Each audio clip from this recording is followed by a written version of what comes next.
कहते हैं खुद के घर की कीमत उन्हीं लोगों से पूछो जिनका खुद का घर नहीं होता। आज हम बात करने वाले हैं किसकी? बिल्कुल आपने सही पढ़ा कि आज हम बात करने वाले हैं कि घर खरीदना समझदारी है या फिर बेवकूफ़ी है। घर खरीदते समय हमें बहुत सारी बातों का ध्यान तो रखना चाहिए। हमें शहर में रहना है, हमें गाँव में रहना है, हमें किस तरह का घर लेना चाहिए, किन बातों का हमें ख्याल रखना चाहिए, या फिर जैसे बहुत सारे लोग बोलते हैं घर नहीं लेना चाहिए बल्कि हमें रेंट पर रहना चाहिए। आज हम इस वीडियो के अंदर बात करेंगे कि घर को लेते समय या फिर हम जमीन को लेते समय, फ्लैट को लेते समय या फिर रेंट पर रहते समय हम किस तरीके से अपने आप को इतना बेटर बना पाएं कि हम इनमें से कोई एक ऐसा फैसला ले पाएं जिसके साथ हम मानसिक सुकून के साथ रह सकें। अगर आप रेंट पर रहना चाहते हो तो उस बारे में भी बात होगी। अगर आप खुद का घर खरीदना चाहते हो, फ्लैट खरीदना चाहते हो, जमीन खरीदना चाहते हो, उस बारे में भी बात होगी। वीडियो बहुत ही ज़्यादा इंपॉर्टेंट है। अगर आपने इस वीडियो को देखे बिना घर लेने का, जमीन लेने का, फ्लैट लेने का सपना देखा या फिर सपना देख रहे हो तो हो सकता है इस वीडियो के अंदर आपको कुछ ऐसी जानकारी मिल जाए जिससे आपके लाखों रुपए बच सकते हैं। क्योंकि आज हम बात करेंगे प्रैक्टिकल एडवाइस से और फ्रेमवर्क के साथ। मैं फ्रेमवर्क के साथ आपके साथ बात करूंगा, ऐसे ही हवाई आपसे बात नहीं करूंगा।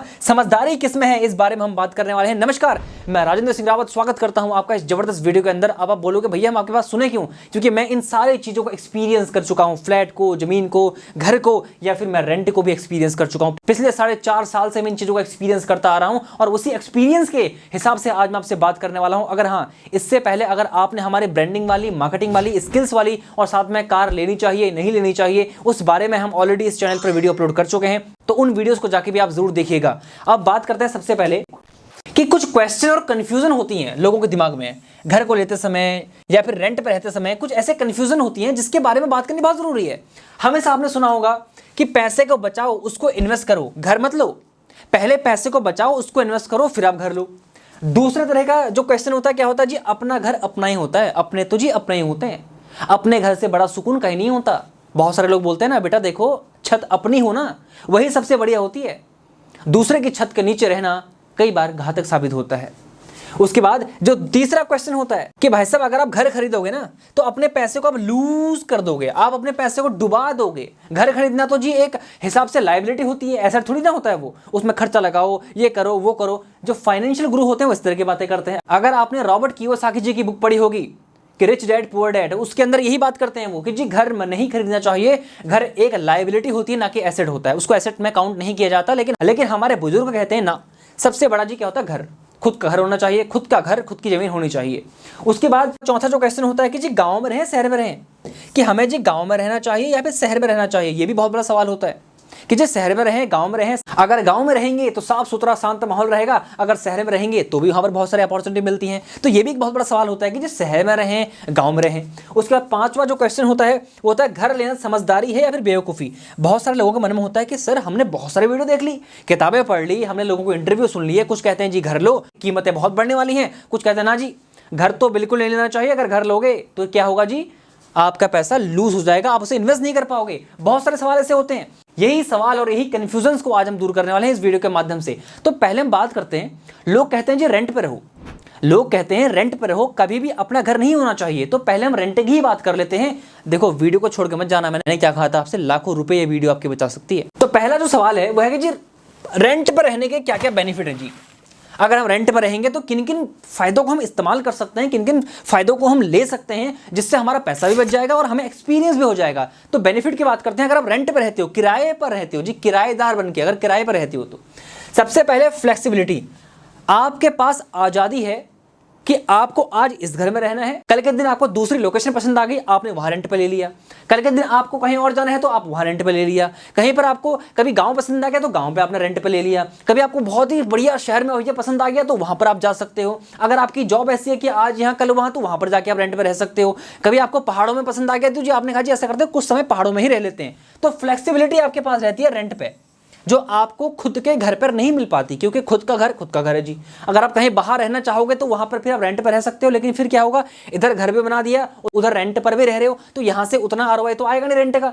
लेकिन अगर आप घर लेते ही नहीं हो तो आप फ्लेक्सिबल हो जी, आप कहीं पर भी अपने हिसाब से रह सकते हो, उसमें कोई आपत्ति वाली बात नहीं होने वाली है। उसके बाद आप जिस घर को खरीदने वाले हो, उस घर को आप एक्सपीरियंस कर सकते हो किसमें जी? रेंट पे।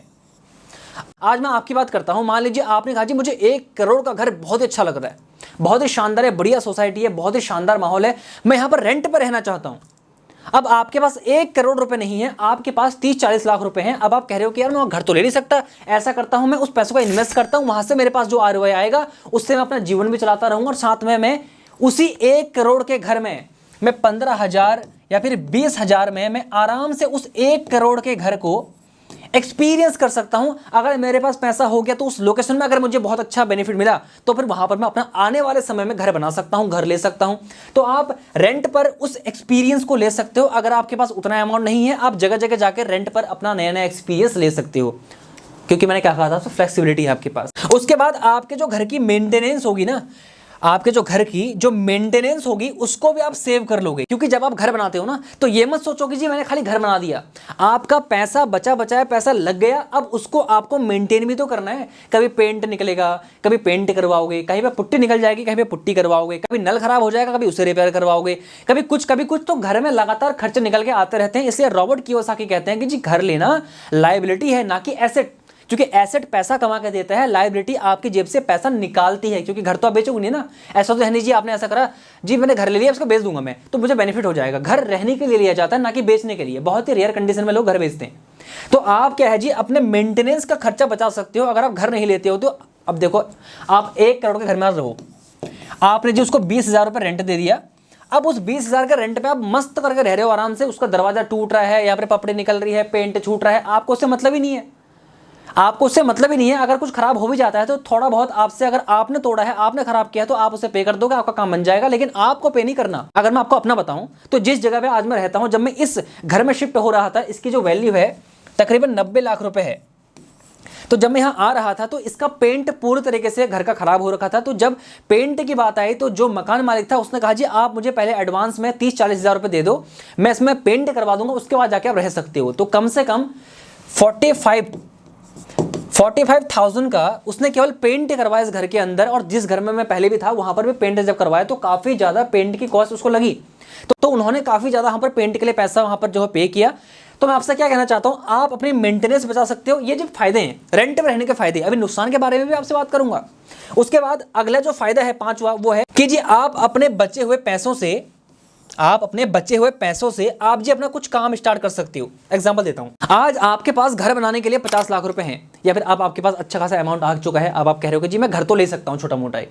आपने कहा जी अब मैं अभी घर नहीं लूंगा, मैं जी रेंट पे रहूंगा। अब मेरे पास जो पैसा है, हो सकता है उस पैसे से कल के दिन मैं कोई नया काम स्टार्ट कर सकूं। कल के दिन कोरोना की तरह कोई क्राइसिस आ गया तो कम से कम मेरे पास बैकअप में पैसा तो रहेगा, मैं उस पैसे से नया काम स्टार्ट कर सकता हूं। तो अगला बेनिफिट क्या है जी, आपको रेंट पर रहने के फायदे क्या है जी, आप उसी पैसे से अपना कुछ नया काम स्टार्ट कर सकते हो, अपने बिजनेस में पैसा डाल सकते हो, ना कि घर लेने पर। क्योंकि घर लोगे पैसा खत्म। अगर पैसा उतना नहीं आया जितना आपको काम के लिए आवश्यकता है तो क्या करोगे फिर आप अपना काम स्टार्ट नहीं कर पाओगे। तो यही जो फाइनेंशियल गुरु होते हैं वो इस तरह की बातें करते हैं। ये तो होगा जी पॉजिटिव कि जी बेनिफिट क्या क्या है। अब हम बात करते हैं आगे कि जी रेंट पर रहने के डिसएडवांटेज क्या क्या है। अगर आप रेंट पर रहते हो तो आपको क्या क्या डिसएडवांटेज यहां पर झेलने पड़ेंगे। सबसे पहला, किराएदार का ठप्पा आपके ऊपर हमेशा लगा रहेगा। ये तो किराएदार है जी, ये तो किराएदार है जी, ये तो किराएदार है, किराएदार है, किराएदार है, किराएदार है। वो मालिक वाली जो अनुभूति है ना वो कभी नहीं आ सकती। पुराने लोग कहा करते थे कि जमीन, घर, गाड़ी और एक शब्द और कहूंगा, जोरू, अपनी हो ना तो ही अच्छी लगती है।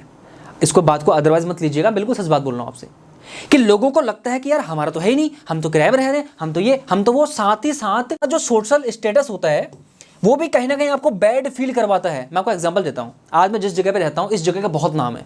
तो जब भी मैं आसपास कहीं जाता हूं मुझसे पूछते हैं जी आप कहाँ रहते हो, मैं बोलता हूँ जो वहाँ रहते हैं। अच्छा वहाँ रहते हो, अच्छा आप कहे कि रेंट पे, मैंने रेंट पे, अच्छा रेंट पे रहते हो, अच्छा अच्छा अच्छा। तो उनका जो कहने का तरीका होता है ना, एक पल में एक्साइटमेंट अरे वाह वहाँ रहते हैं, और दूसरी पल में अच्छा रेंट पे रहते हैं। मतलब रेंट वाले को कहीं ना कहीं लो प्रोफाइल का समझा जाता है कि भाई ये रहने, मतलब इसके बाद खरीदने के लिए पैसा नहीं है, ये रह रहा है यहाँ पे आके। जबकि यहाँ का रेंट इतना है कि अच्छे खासे लोगों की उतनी सैलरी होती है, लेकिन फिर भी क्या होता है कि जी एक रेंट वाली, किराएदार वाली भावना लगी रहती है। और साथ में कई बार आपके पास मेंटल पीस भी नहीं होती, क्योंकि अब जो ओनर है वो कहेगा जी घर मत तोड़ना, ये मत करना, हाँ जी कैसा है क्या है, वो कभी भी घर के अंदर आ जाएगा, हाँ भाई क्या चल रहा है, कैसे चल रहा है, तो उसको बड़ी इज्जत से बात करो जी बाबूजी बाबूजी। तो वो क्या है ना, थोड़ा सा किराएदार वाला ठप्पा लगे रहता है। तो मेंटल पीस आपको नहीं मिल पाती, मेंटल पीस आपको नहीं मिल पाती, जिसका चक्कर से क्या होता है कई बार हीन भावना आती है, यार मेरे पास खुद का घर नहीं है, खुद का घर नहीं है, खुद का घर नहीं है। जितने लोग किराए में रह रहे हैं ना, मुझे कमेंट करना क्या ये सच बात है या नहीं है। मेंटल पीस तो होती नहीं है, मानसिक शांति तो होती नहीं है, और किराएदार आसपास वाले भी कहीं ना कहीं आपकी इज्जत उतनी नहीं करते। अच्छा किराए में रहते हैं तो बगल में किराएदार हैं, और आसपास वाले आपको दबाने का प्रयास भी कई बार करते हैं, अरे किराए में आए क्या कर लेगा, लेकिन खुद का घर होगा तो कहीं ना कहीं थोड़ा सा एक कॉन्फिडेंस रहता है कि भैया मेरा खुद का घर है। वहां पर लोग आपको अपना मानते हैं कि जी हाँ भैया खुद का घर है, भैया इनका खुद का घर है। तो वो क्या है कि किराएदार वाला ठप्पा हमेशा लगा रहता है। मैं आपको क्यों बता रहा हूँ, क्योंकि मैं पिछले 4 साल में 4-5 जगह मैं रेंट पर रह चुका हूँ। मुझे फ्लैट का भी एक्सपीरियंस है, मुझे ज़मीन लेने का भी एक्सपीरियंस है, मुझे घर बनाने का भी एक्सपीरियंस है, क्योंकि रियल एस्टेट में भी हम थोड़ा बहुत काम करते हैं, तो मुझे हर जगह का एक्सपीरियंस है, इसलिए आपको बता पा रहा हूँ। उसके बाद अगला जो है, हर बार जब भी आप अपना घर चेंज करोगे ना तो आपको बहुत बुरा लगेगा। उस टाइम आपको बहुत बुरा लगेगा जब आप अपना घर चेंज करोगे, तब आपको बहुत बुरा लगेगा। क्योंकि जब हम एक घर में रहते हैं ना तो वहाँ बहुत सारी यादें जुड़ी होती हैं, आसपास के लोग, पड़ोसी, आसपास का माहौल, आसपास में जो कनेक्शन बन जाते हैं वो जब छूटते हैं ना तो कुछ समय बहुत तकलीफ होती है। जब भी मैंने साल भर या 2 साल के अंदर अपना जब घर चेंज किया तो कई बार जब आसपास के लोग होते थे बड़ा बुरा लगता था उनको छोड़ के। कई समय तो मन नहीं लगता था कि यार वहाँ कितने अच्छी जगह रहते थे, आसपास के लोग थे, घुल मिल गए थे सबसे, अब वहाँ से छोड़ के यहाँ गए, तो कई बार बहुत बुरा लगता था। हर बार बदलना, यानी कि आप घुमंतु की तरह अपने आपको देखते हो कि आज इस घर में, कल उस घर में, परसों वहाँ, अगले दिन वहाँ, जबकि घूमना और एक्सपीरियंस करना बहुत अच्छा होता है। लेकिन कई बार आपको बहुत बुरा लगता है कि यार परिवार को लेकर कहाँ भागता रहूंगा, आज सामान उठा के यहाँ रख रहा हूँ, कल वहाँ रख रहा हूँ, परसों यहाँ, अगले दिन वहाँ। और कई बार आसपास सोशल सर्कल और अपने रिश्तेदारी के अंदर भी बड़ा बुरा लगता है कि यार इतने रेंट पर रहते हैं, कभी यहाँ जाते हैं कभी वहाँ जाते हैं, घर ले लो घर ले लो घर ले लो, वो अलग जान खाते हैं। तो कहीं ना कहीं बुरा लगता है जब बार बार हम अपना घर चेंज कर रहे होते हैं, तो वो भी एक थोड़ा सा मेंटल जो है ना वो पीसनेस खराब होती है। उसके बाद कई बार क्या होता है, जो हमारे पास पैसे बचे होते हैं ना, जो हमारे पास पैसे बचे होते हैं उसको कई बार हम अपनी ज़रूरत के लिए इस्तेमाल कर लेते हैं। हमें लगता है कि पैसा पड़ा तो हमारे पास, मान लीजिए आपने कहा जी मेरे को ना गाड़ी लेनी है, अब आपका बजट है 7 लाख रुपए का, अब आप जी 15 लाख की गाड़ी ले सकते हो। क्यों? क्योंकि आपके पास घर बनाने के लिए तो 40-50 लाख रुपए पड़े हैं, उसमें से आपको लोगे नहीं जी छोटी गाड़ी नहीं बड़ी गाड़ी लूंगा जी। अरे 50,000 का फोन से क्या होगा, सीधे एप्पल का लूंगा ना 2 लाख रुपए का फोन, 1.5 लाख रुपए का फोन, उससे क्या होगा? क्योंकि आपको पता है कि मेरे पास पैसा है। कई बार ऐसी मिस हैपनिंग चीजें हो जाती है, कई बार तबियत खराब हो गई, कभी कभी जरूरत पड़ गई, तो वहां पर आपका जो बचा हुआ पैसा है ना, पैसा वो इस्तेमाल हो जाता है। और ये मेरे साथ कई बार हुआ है। कई बार जब मैंने बचे हुए पैसे से पैसा निकाला तो मुझे समझ में आया कि भाई साहब ये तो बड़ी दिक्कत वाली बात हो गई, क्योंकि बचे हुए पैसे से पैसा खर्च हो जा रहा है।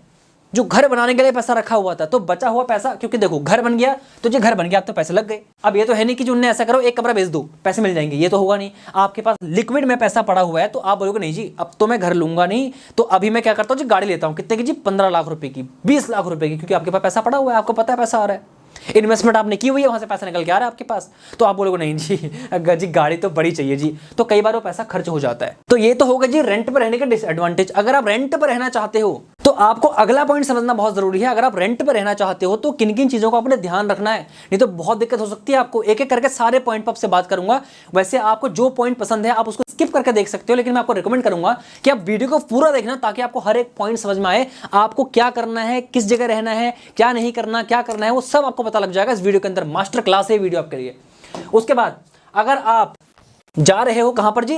रेंट पर रहने के लिए, तो आपको अपने दिमाग में इन बातों को बहुत ही अच्छी तरीके से डाल देना है कि भैया मुझे इन बातों को पूरी तरीके से समझना है, तब जाके मैं रेंट पे जाकर रहूंगा। सबसे पहला पॉइंट, वो पहला पॉइंट है, सबसे पहले आपको चेक करना है कि उस जगह का या फिर उस घर का जो लैंडलॉर्ड है, यानी कि जो उसका मालिक है, उसका व्यवहार कैसा है। देखो बात करते हैं ना, पता लग जाता है, सामने वाले का ऑरा फील हो जाता है, ये कल के दिन मुझे परेशान करेगा या परेशान नहीं करेगा। क्योंकि देखो क्या होता है ना, कई बार मकान मालिक की तरफ से भी बहुत सारी चीजें प्रेशर होता है, कई बार है ना, कई बार बोलता है ये नहीं करना, वो नहीं करना, ऐसा नहीं करना, वैसा नहीं करना। आप है ना, आपके घर में कोई परिवार वाले ज्यादा आ गए तो कई बार बोलेगा अरे बहुत लोग लेके आ गए तो घर के अंदर, है ना। तो आजादी कई बार नहीं होती, आजादी कई बार नहीं होती, जिसके चक्कर से क्या होता है कि आपको बिहेवियर चेक करना है जी किसका? लैंडलॉर्ड का, जो उस घर का मकान मालिक है। अगर आप उसको चेक नहीं करोगे तो कल के दिन हो सकता है अगर मकान मालिक थोड़ा टॉक्सिक मिल गया तो फिर आपका रहना दुश्वार हो जाएगा। तो इसको बड़े ध्यान से समझना।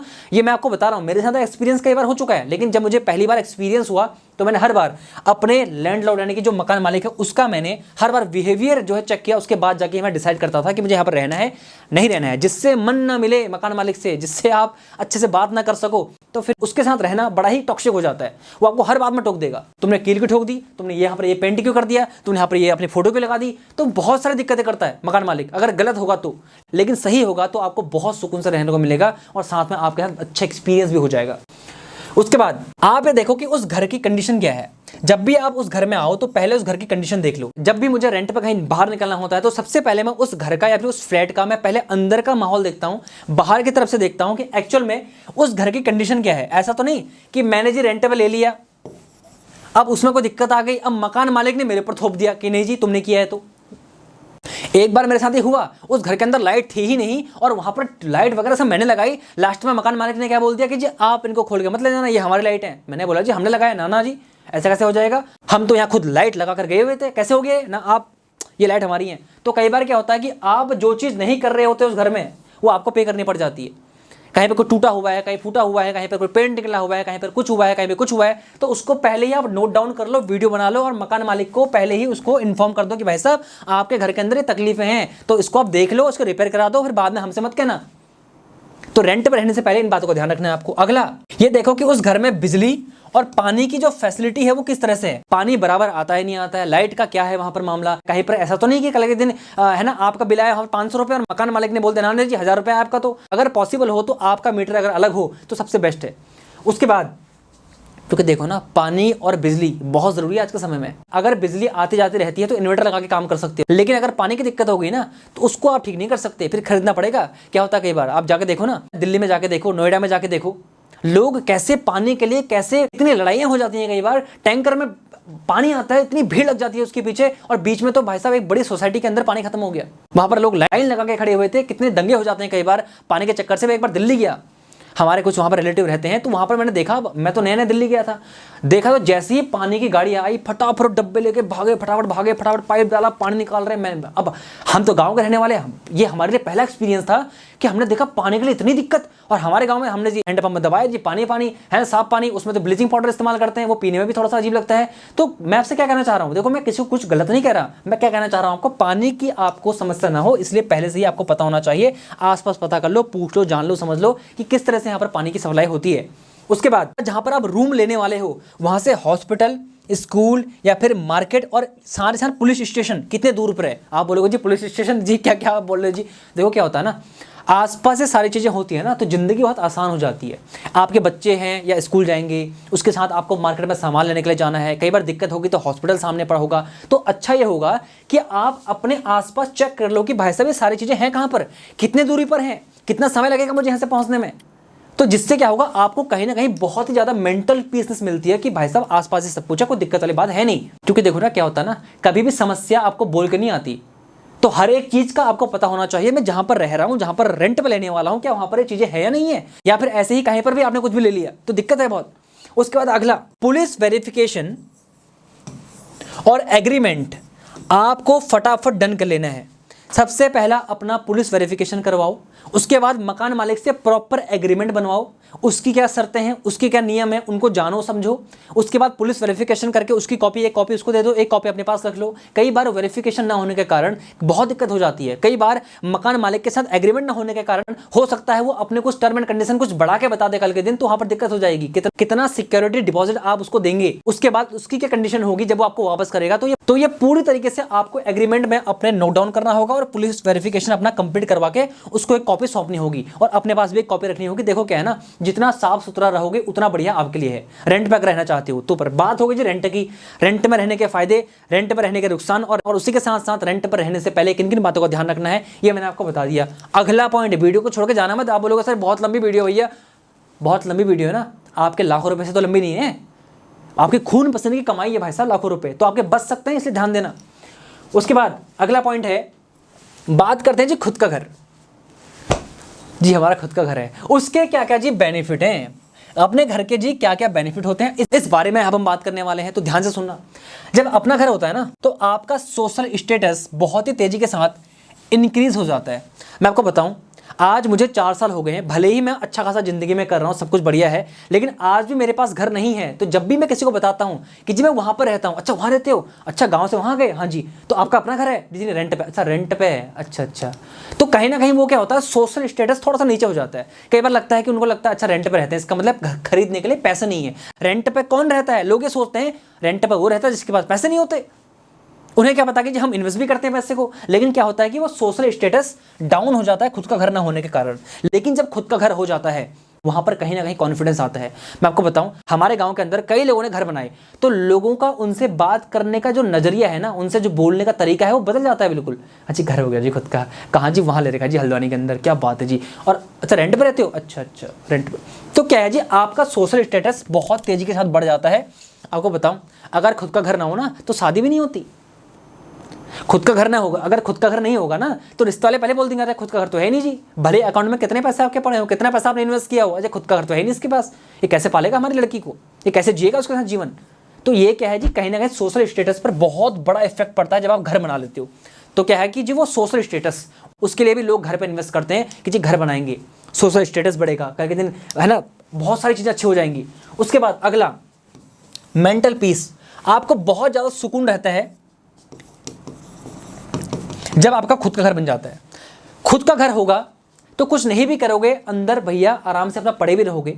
तो आपका खुद का घर तो है, ये तो है नहीं कि रेंट देना है, आपका खुद का घर है, दरवाजा खोलो आराम से अंदर चले जाओ, कहीं से भी घूम फिर के आओगे, अपने घर में आके सुकून से रह सकते हो। मेंटल पीस बहुत रहती है खुद के घर के अंदर। लेकिन जब रेंट पर रहोगे तो जी रेंट पे देना है, अगर काम नहीं करोगे तो रेंट नहीं दे पाओगे, कई बार क्राइसिस आ जाएगा तो फिर क्या करोगे। लेकिन खुद का घर होगा तो कहीं ना कहीं पीसनेस के साथ उसके अंदर रह पाओगे। ये लोगों की थिंकिंग होती है। उसके बाद आप बहुत ही ज़्यादा कॉन्फिडेंट फील करते हो कि जी मेरा खुद का घर है। जिसका खुद का घर होता है ना, आप देखना उसका बात करने का तरीका अलग होता है। रेंट पे रहते हो ना जी, खुद का घर है हमारा, रेंट पे रहते हैं हम, खुद का घर है खुद का। तो एटीट्यूड बिल्कुल पूरी तरीके से बदल जाता है। मैंने क्या कहा था आपसे, जमीन घर गाड़ी और जोरू खुद की होनी चाहिए तो कॉन्फिडेंस अलग रहता है। दूसरे की होगी तो कॉन्फिडेंस जी कहीं ना कहीं थोड़ा लूज होगा, है ना जी, अदरवाइज मत लीजिएगा बात को। उसके बाद हर महीने का जो रेंट है ना, उसको पे करने से आप कहीं ना कहीं बच जाते हो। उन्होंने कहा जी हर महीने कौन देगा रेंट जी, 15,000 20,000 25,000 कौन देगा रेंट हर महीने, कौन देगा जी रेंट हर महीने, है ना, उससे आप बच जाते हो जी। अब जी मेरे को बिल्कुल भी रेंट नहीं देना, अब तो जी मेरा खुद का घर है। इंसान को बहुत ही अच्छा लगता है कि जी मेरा खुद का घर है, जिसका चक्कर से क्या होता है उसे रेंट नहीं देना, उसके चक्कर से उसे बड़ा अच्छा लगता है। उसके बाद मेंटल पीस, सोशल स्टेटस, वो सब बढ़ जाता है। उसके बाद अगला पॉइंट, पॉलिटिकल बेनिफिट। अगर आप उस एरिया के अंदर जब घर ले लोगे तो आपको वहां की फैसिलिटीज भी मिलेंगी पॉलिटिकली, है ना। अगर पानी की लाइन आ रही है आपको मिल जाएगी, बिजली की सुविधा अच्छी हो रही है आपको मिल जाएगी। वहां पर अगर कोई भी गवर्नमेंट की एक्टिविटी होती है, अगर आप वहां पर वहां के निवासी हो तो आपको कई बार बहुत ज़्यादा बेनिफिट मिल जाते हैं। तो जिससे क्या होगा जी, आपको पॉलिटिकली भी बेनिफिट मिल जाएगा, आपको सरकार की सुविधाएं ज़्यादा अच्छी तरह से मिल सकती हैं बजाय कि आप रेंट के। क्योंकि आप रेंट पर रहोगे, आपका एड्रेस कहीं और का होगा, आप वहाँ पर आकर रहोगे तो आपको दिक्कत हो जाएगी कि तो बाहर के, ये तो यहाँ के रहते नहीं है, तो यहाँ पर तो वहाँ पर आपको ज़्यादा बेनिफिट नहीं मिल पाएंगे। ये तो हो गया जी बेनिफिट घर लेने के जी। अब बात करते हैं घर लेने के नुकसान। सबसे पहले जो डिसएडवांटेज है घर लेने का, यानी घर को जब आप लोगे तो उसका डिसएडवांटेज ये है कि आपका जी एक ही बार में सारा पैसा खर्च हो जाएगा। अगर मैं आज मान लो मैं 1 करोड़ का घर लेता हूँ तो मेरे 1 करोड़ एक ही बार में डाउन हो जाएंगे। अब आप बोलोगे जी ईएमआई पर ले लेना, मैं कहने वाली बात कर रहा हूँ, अगर मैं कैश पर लूँगा तो मेरे पैसे जी एक बार में खर्च हो गए। उसके बाद अब मैं घर की मेंटेनेंस करूँगा, कभी पेंट करवाऊँगा, कभी कुछ कराऊँगा, कभी कुछ कराऊँगा, कभी कुछ कराऊँगा, तो उसकी मेंटेनेंस दूंगा मैं। उसके बाद मैं एक लिमिटेड जगह पर ही मैं सेटल हो जाऊँगा कि जी अब मेरा खुद का घर हो गया है, अब तो मैं कहीं और जा नहीं सकता, क्योंकि अपने घर को छोड़ के मैं कहीं और क्यों जाऊँगा जब मेरा खुद का घर है। तो वहाँ पर क्या होगा जी, कई बार मुझे आज़ादी नहीं मिलेगी, मैं फ्लेक्सिबल नहीं हो पाऊंगा, अब तो मैं एक ही जगह पे स्टक हो जाऊंगा। अगर मेरा मन या फिर आसपास का माहौल या फिर पड़ोसी अच्छा नहीं है तो जी फिर मैं अपना घर बेच के कहीं और तो ले, क्योंकि बेचने में भी बहुत दिक्कत होगी। और घर तो एक ऐसी चीज़ है, एक बार बन जाती है तो आदमी उसमें रहता ही रहता है फिर। तो उसमें क्या होगा जी, आपको एक ही जगह पर लिमिटेड आप हो जाओगे, आपको एक ही जगह पर लिमिटेड रहने की कहीं ना कहीं जो फ्लेक्सिबिलिटी है वो रह जाएगी कि जब आप एक ही जगह पे हो, अब आप वहाँ से मूव नहीं कर सकते, आप जगह जगह पर जाकर एक्सपीरियंस नहीं ले सकते। हाँ अकेले जाकर रह सकते हो, लेकिन परिवार को लेके या फिर आपने कहा जी आज वहाँ रहेंगे कल वहाँ रहेंगे, अगर आपका काम ऐसा है कि आज आपको इस स्टेट में, कल आपको वहाँ, कल परसों वहाँ, तो वहाँ पर आपके लिए घर खरीदना कई बार बहुत दिक्कत वाला काम हो जाता है। उसके बाद अब हम बात करते हैं जब आप घर खरीदोगे, जब आप घर खरीदोगे तो किन किन बातों का आपको अपने दिमाग में ध्यान रखना है। सबसे पहला कि जो सबसे पहले आपको चेक करना है कि रोड, हॉस्पिटल, स्कूल, मार्केट या फिर पुलिस स्टेशन आपके वहाँ से कितना दूर है। अगर आप घर ले रहे हो तो आप जहाँ पर घर ले रहे हो, बना बनाया या फिर बनवा रहे हो, तो वहाँ पर से कितने दूर रोड, लाइट, हॉस्पिटल और स्कूल और मार्केट है। क्योंकि कल के दिन आपको हर एक चीज़ की आवश्यकता पड़ने वाली है। बच्चे स्कूल भी जाएंगे, कभी किसी की तबीयत खराब होगी तो हॉस्पिटल भी जाओगे, कल के दिन अगर कोई समस्या होगी तो पुलिस स्टेशन भी जाओगे। अगर रोड अच्छी होगी तो कई बार कोई आएगा तो गाड़ी अच्छे से लेके आ सकता है, आप गाड़ी को अच्छे से लेके आ सकते हो, है ना। बहुत सारी चीज़ें होती हैं जो आपको बहुत सारे बेनिफिट मिलने वाले हैं अगर आप घर बनाते समय इन चीज़ों का ध्यान रखोगे, तो जिससे आपको बहुत ज़्यादा ईजी हो जाएगा अपने घर का डिसीजन लेना और किस जगह पे आपको लेना है, जिस जगह पे लेना है वहाँ पर इन चीज़ों को आप ध्यान में रखना। उसके बाद उस घर और प्लॉट के आपको दस्तावेज यानी कि पेपर चेक करना है, उसको वेरीफाई करवाना है कि ये जो पेपर हैं ये सही है या नहीं है। अगर आप फ्लैट ले रहे हो या फिर बना बनाया घर ले रहे हो तो उसके जो कागज़ होंगे उसको आपको वेरीफाई करवाना है कि कहीं कोई दिक्कत तो नहीं है, कहीं कोई फ्रॉड तो नहीं है। कई बार बहुत दिक्कत हो जाती है। एक ही घर को कई बार बहुत सारे लोगों को बेच दिया जाता है, एक ही जमीन को कई बार बहुत सारे लोगों को बेच दिया जाता है। आपको बाद में पता लगता है, फिर आपको पता लगता है कि मेरा पैसा तो गया। हमारे रिलेटिव्स थे, उनके 40 लाख रुपए डूब गए इस चक्कर से। वो तो बड़ी मुश्किल से कंप्लेंट वगैरह करके तब जाकर उनको उनका पैसा वापस मिल पाया। तो इसीलिए कह रहा हूं कि हमेशा पेपर को चेक जरूर करवाना, आप क्रॉस चेक करवाना वकील से जाके, पहले बहुत ही बेहतरीन तरीके से वेरीफाई करवाओ। उसके बाद वहां का आसपास का माहौल कैसा है। देखो माहौल ना बहुत जरूरी होता है। अगर माहौल खराब मिल गया ना आपको आसपास, अगर आसपास ऐसे लोग रहते हैं जो माहौल को खराब करते हैं, आप समझ जाओ मैं क्या कहना चाह रहा हूँ आपको। अगर आपको आसपास पता लग रहा है कि यहाँ तो चोरियां होती रहती हैं, यहाँ तो कोई सिक्योरिटी का कोई दूर दूर तक कोई आता ही नहीं है, तो बहुत दिक्कत होती है। आपका माहौल अगर अच्छा होगा तो बहुत ही अच्छे तरीके से वहाँ पर आप रह पाओगे। नहीं तो ऐसा ना हो कि आपने जी ले तो लिया, अब आप परेशान हो गए, दुखी हो गए, जी माहौल अच्छा नहीं है वहाँ का। तो इसलिए माहौल अच्छा होना बहुत ज़रूरी है। लोकेशन को बहुत ही सोच समझ के आप चुनिएगा। उसके बाद अगर आप किसी कॉलोनी के अंदर या फिर सोसाइटी के अंदर या फिर आप आसपास भी रह रहे हो, लोकल एरिया के अंदर भी रह रहे हो, तो वहाँ पर सिक्योरिटी का किस तरह से आप अपना आगे का प्रोसेस करोगे। अगर आप कॉलोनी के अंदर हो, आप किसी सोसाइटी के अंदर हो, अगर आप फ्लैट ले रहे हो तो वहाँ पर तो सिक्योरिटी होती है, लेकिन अगर आप लोकल एरिया में रह रहे हो तो वहाँ पर सिक्योरिटी का कितना बड़ा कंसर्न हो सकता है आपके लिए। सिक्योरिटी के लिए आप क्या करोगे, आप फेंसिंग करवाओगे, सीसीटीवी कैमरा लगवाओगे, जब गेट अच्छा करोगे, बहुत सारी चीज़ें होती हैं। तो किस तरह से आप करोगे, क्योंकि वहाँ पर भी आपका पैसा जाएगा मेंटेनेंस के तौर पर। और अगर आप खुद लगाते हो उन चीज़ों को, सीसीटीवी कैमरा लगाते हो, फेंसिंग करवाते हो, दीवार बनवाते हो, तो वहाँ पर भी आपका काफ़ी पैसा लगने वाला है। उसके बाद आप जो घर खरीद रहे हो वो किसी कॉलोनी के अंदर है, किसी सोसाइटी के अंदर है या फिर किसी लोकल एरिया के अंदर है, इसका भी आपको अच्छा खासा ध्यान रखना है। कोशिश आप ये करिएगा किसी कॉलोनी में, जैसे सोसाइटी में ही आप अगर हो सके तो घर लीजिएगा, क्योंकि वहाँ पर आपको कम्युनिटी मिल जाती है जिससे आपको बहुत ज़्यादा बेनिफिट हो जाते हैं।